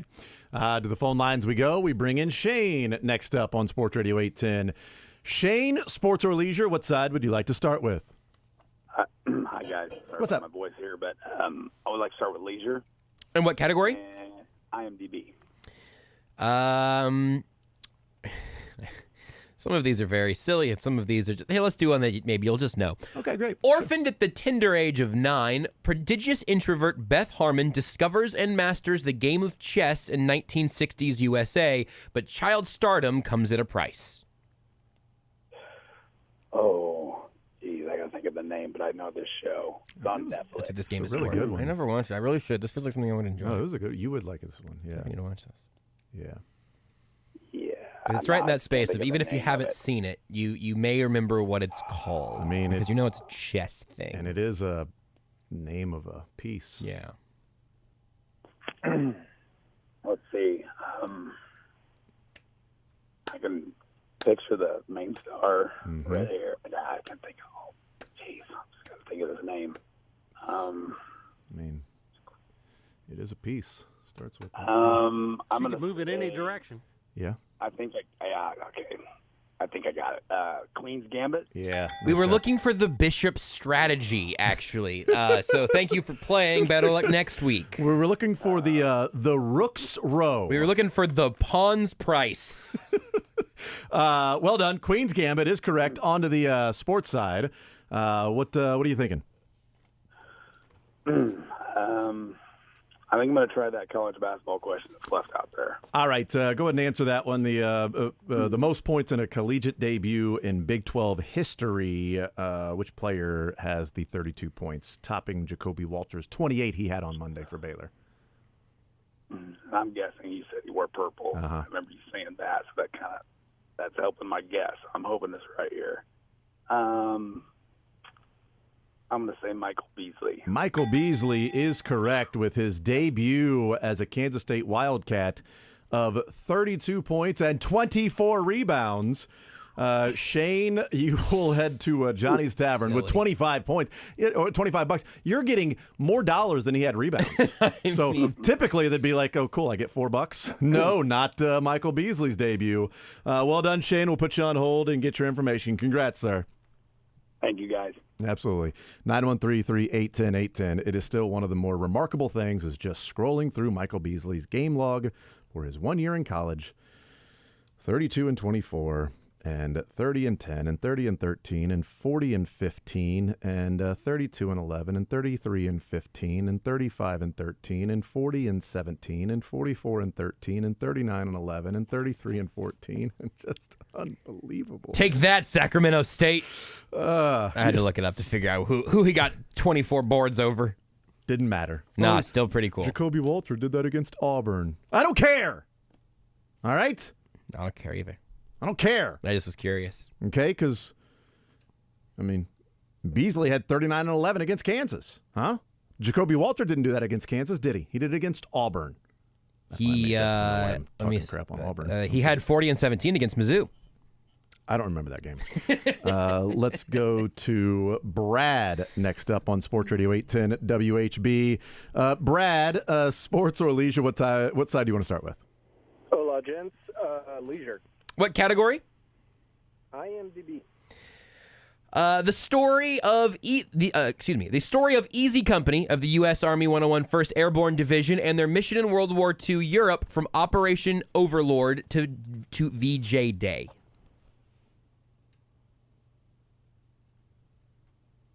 Story of Easy Company. Saving Private Ryan?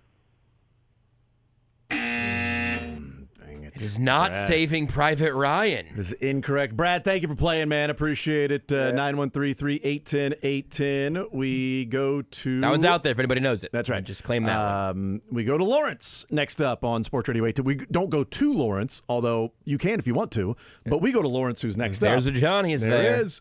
Lawrence, Sports or Leisure, what side do you Two want to start Johnny's with, sir? there. The Johnny's there. Let me try one of the German Chiefs questions. Yes, sir. All right, so born in Stuttgart, I'm not sure, this Iowa graduate played left tackle and was drafted in the first round by the Chiefs, playing all 13 seasons with the Chiefs, starting 149 games, making 2 Pro Bowls. His son looks like he'll continue the family name in the NFL next year, being one of the top draft prospects at tackle for the 24 draft.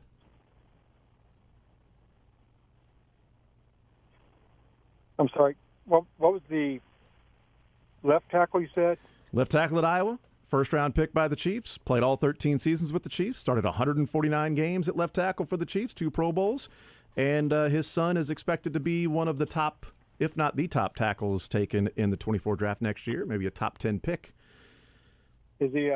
I'm not really asking for him. Is he from the 80s? Yes, sir. Would that be John Alt? John Alt Oh, is yeah, sure. correct. Okay. John Alt, and the Alt name will be called very early in the 24 draft this year. I would love for the Alt name to be called with the Chiefs on the clock at pick number 32 would be great. Ideal. Would be ideal if he's there. I doubt he'll be there. On to Leisure side, and if you get that right, you'll be at Johnny's, whether it's Lawrence or wherever. What category do you like? I'm thinking about that IMDb one about the soldiers of World War II. Can you read that one to me one more time? Yeah, the story of Easy Company of the U.S. Army 101 Airborne Division and their mission in World War II Europe from Operation Overlord to VJ Day. So you want the name of the movie? Or TV show. Or TV show. Okay.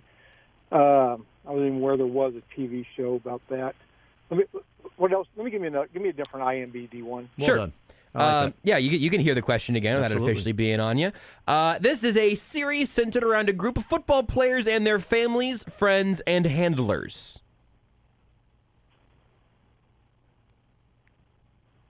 A series around a group of football friends and their handlers. Players, families, friends, and handlers. I believe this one is ongoing. Is that the one with the Rock in it? Sure might be. What the hell is that called? You're on exactly the right track. Is it not still on? Maybe not. Want to throw a dart? Where's that? Yeah. God, what? Around a group of football players. Football players. And their families. Friends. Yeah, I'm probably going to say it's wrong, but billionaires. Oh man, Lawrence, thank you for playing, man. I appreciate it. That wasn't bad. If I was looking for the show Billions, I might have given it to you. Right, That's yeah, what that absolutely. makes it tough. That is a tough one right there. It is a tough one, and I'll tell you the first IMDb that one was already out there. Connection with the Shakespeare fans of King Henry V.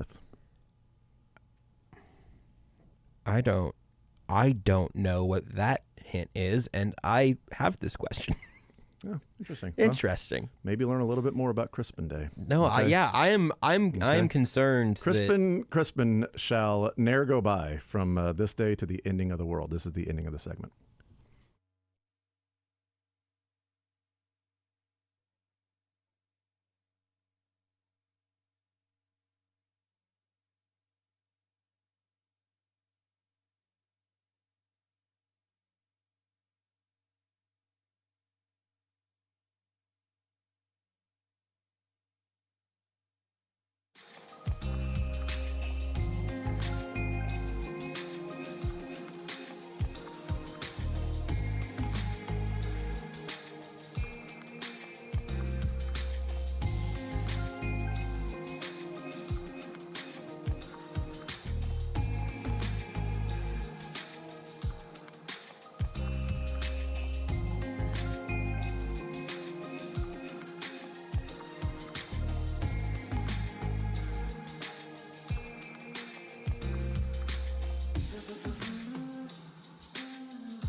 That was a fun little break. Fun little break for us. A fever dream. I enjoyed it. You and Drake never fail to have another little surprise up your sleeve. Oh, okay. And now I feel uncultured.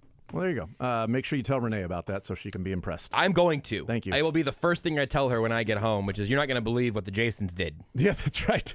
It has something to do with Shakespeare, and nobody was killed. It is amazing. It was phenomenal.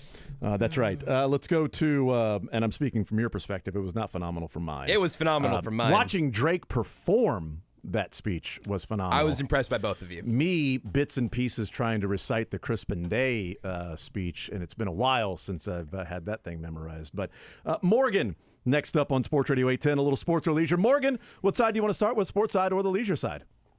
Let's go with the sports side. All right, we got German Chiefs, one more there. We've got NFL, we've got Chiefs, and we've got World Series, Royals World Series specifically. Let's try the German Chiefs again. All right, German Chiefs. All right, last one here. This three-time Pro Bowler was born in Munich before moving to the States, a Dartmouth graduate, started his career with the Patriots, but spent 14 years with the Chiefs. He's still the all-time scoring leader in Chiefs history.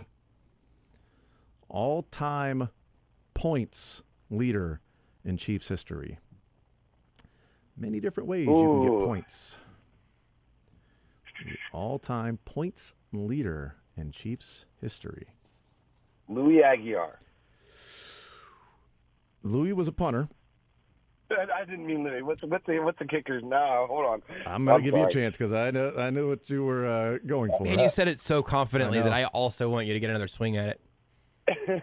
I can't think of his name though. That's the bad part. You will have to get his name right because you guessed once. So no more hints because you're on your way there. Yeah, it's a kicker. You're right about that. Gosh, dang it.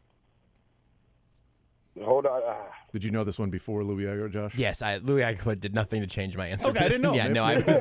No, if I apologize. I was very confident too. it's okay. I think the confidence helped. Cairo Santos. Would you believe That's that? unbelievable. Would you believe it's a Connor Barth? How about Wow, that? that's a hell of a poll, Justin Medlock. Ryan Suckup, born in Munich. What are the odds? I thought he was just from South Carolina. Huh, this whole time. Guy speaks German. Connor, I thought it was just draft Connor Barth. I thought it was just a southern accent. No way they drafted Connor Barth. No way. Did they draft Connor Barth? No, that guy was like a practice squad dude, right? I feel like you might have. Maybe somebody Right. else. Did someone else? No, Throw a dart, Morgan. What do you say? I got nothing. I don't even got a dart. I can't remember his name for the life of me. You're going to be mad at Nick. yourself, Morgan. Nick. Oh, right. What? You know, that's... Nick Lowry. Yeah, there we go. Hey, all right. So you got there. I was ready to hang up on I you. was too. How about that? I'm so sorry. I'm so sorry. Yes, lifeline there. All right, on to the leisure side with Josh. What category would you like? Let's do the commonly misspelled words. Louis Aguilar. Seriously, you've given some spell Stinnerud. No, let's do nauseous. Nauseous. Naucious.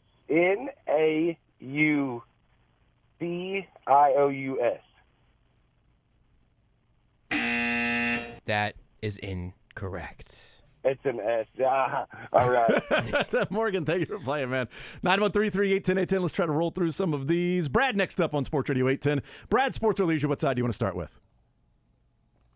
Let's go leisure and the Band of Brothers question specifically. Band of Brothers is correct. Oh, nice job. Yes. We wanted to keep it moving. We're keeping it moving, baby. Yes. We happy few. We Band of Brothers. For he today that sheds his blood with me shall be my brother.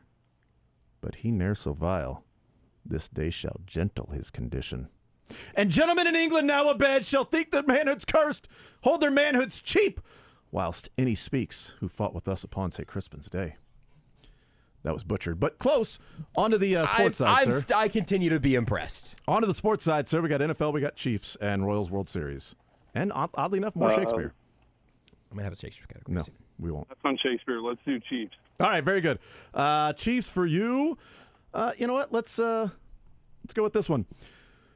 Travis Kelce, some work to do in the combined yardage in Chiefs history because total yards, he is number one in Chiefs history, but combined yards in Chiefs history, that means rushing, receiving, and special teams.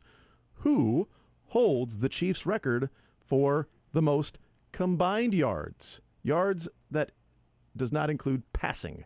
So rushing, receiving, returning. Who's number one? Kelsey's number 3, actually. Who is numero uno in combined yards in Chiefs history? Are you giving any hints? He used to be in Arrowhead every single game, maybe sitting with some people. But X Factor. I'm just kidding. What? I mean, does that count? I mean, what's your answer? Oh, Dante Hall. Hey, well done, Dante Hall. Nice job. There. I was going to say he used to be sitting with other people, but a couple weekends ago, he was back on the field. Dante Hall, number 1 in Chiefs history. Jamal Charles, number 2. Love that. Then Kelsey, then Tony G, then Abner Haynes and Priest Holmes tied with the exact same amount. No kidding. At number 5. On to leisure, right?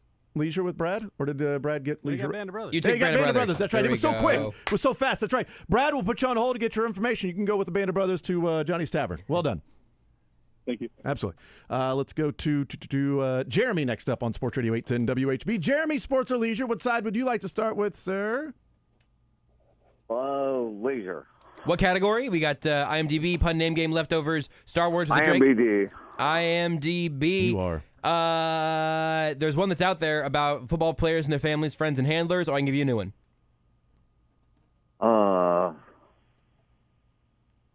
Let's go sports. Well, I can give you. I mean, you got to.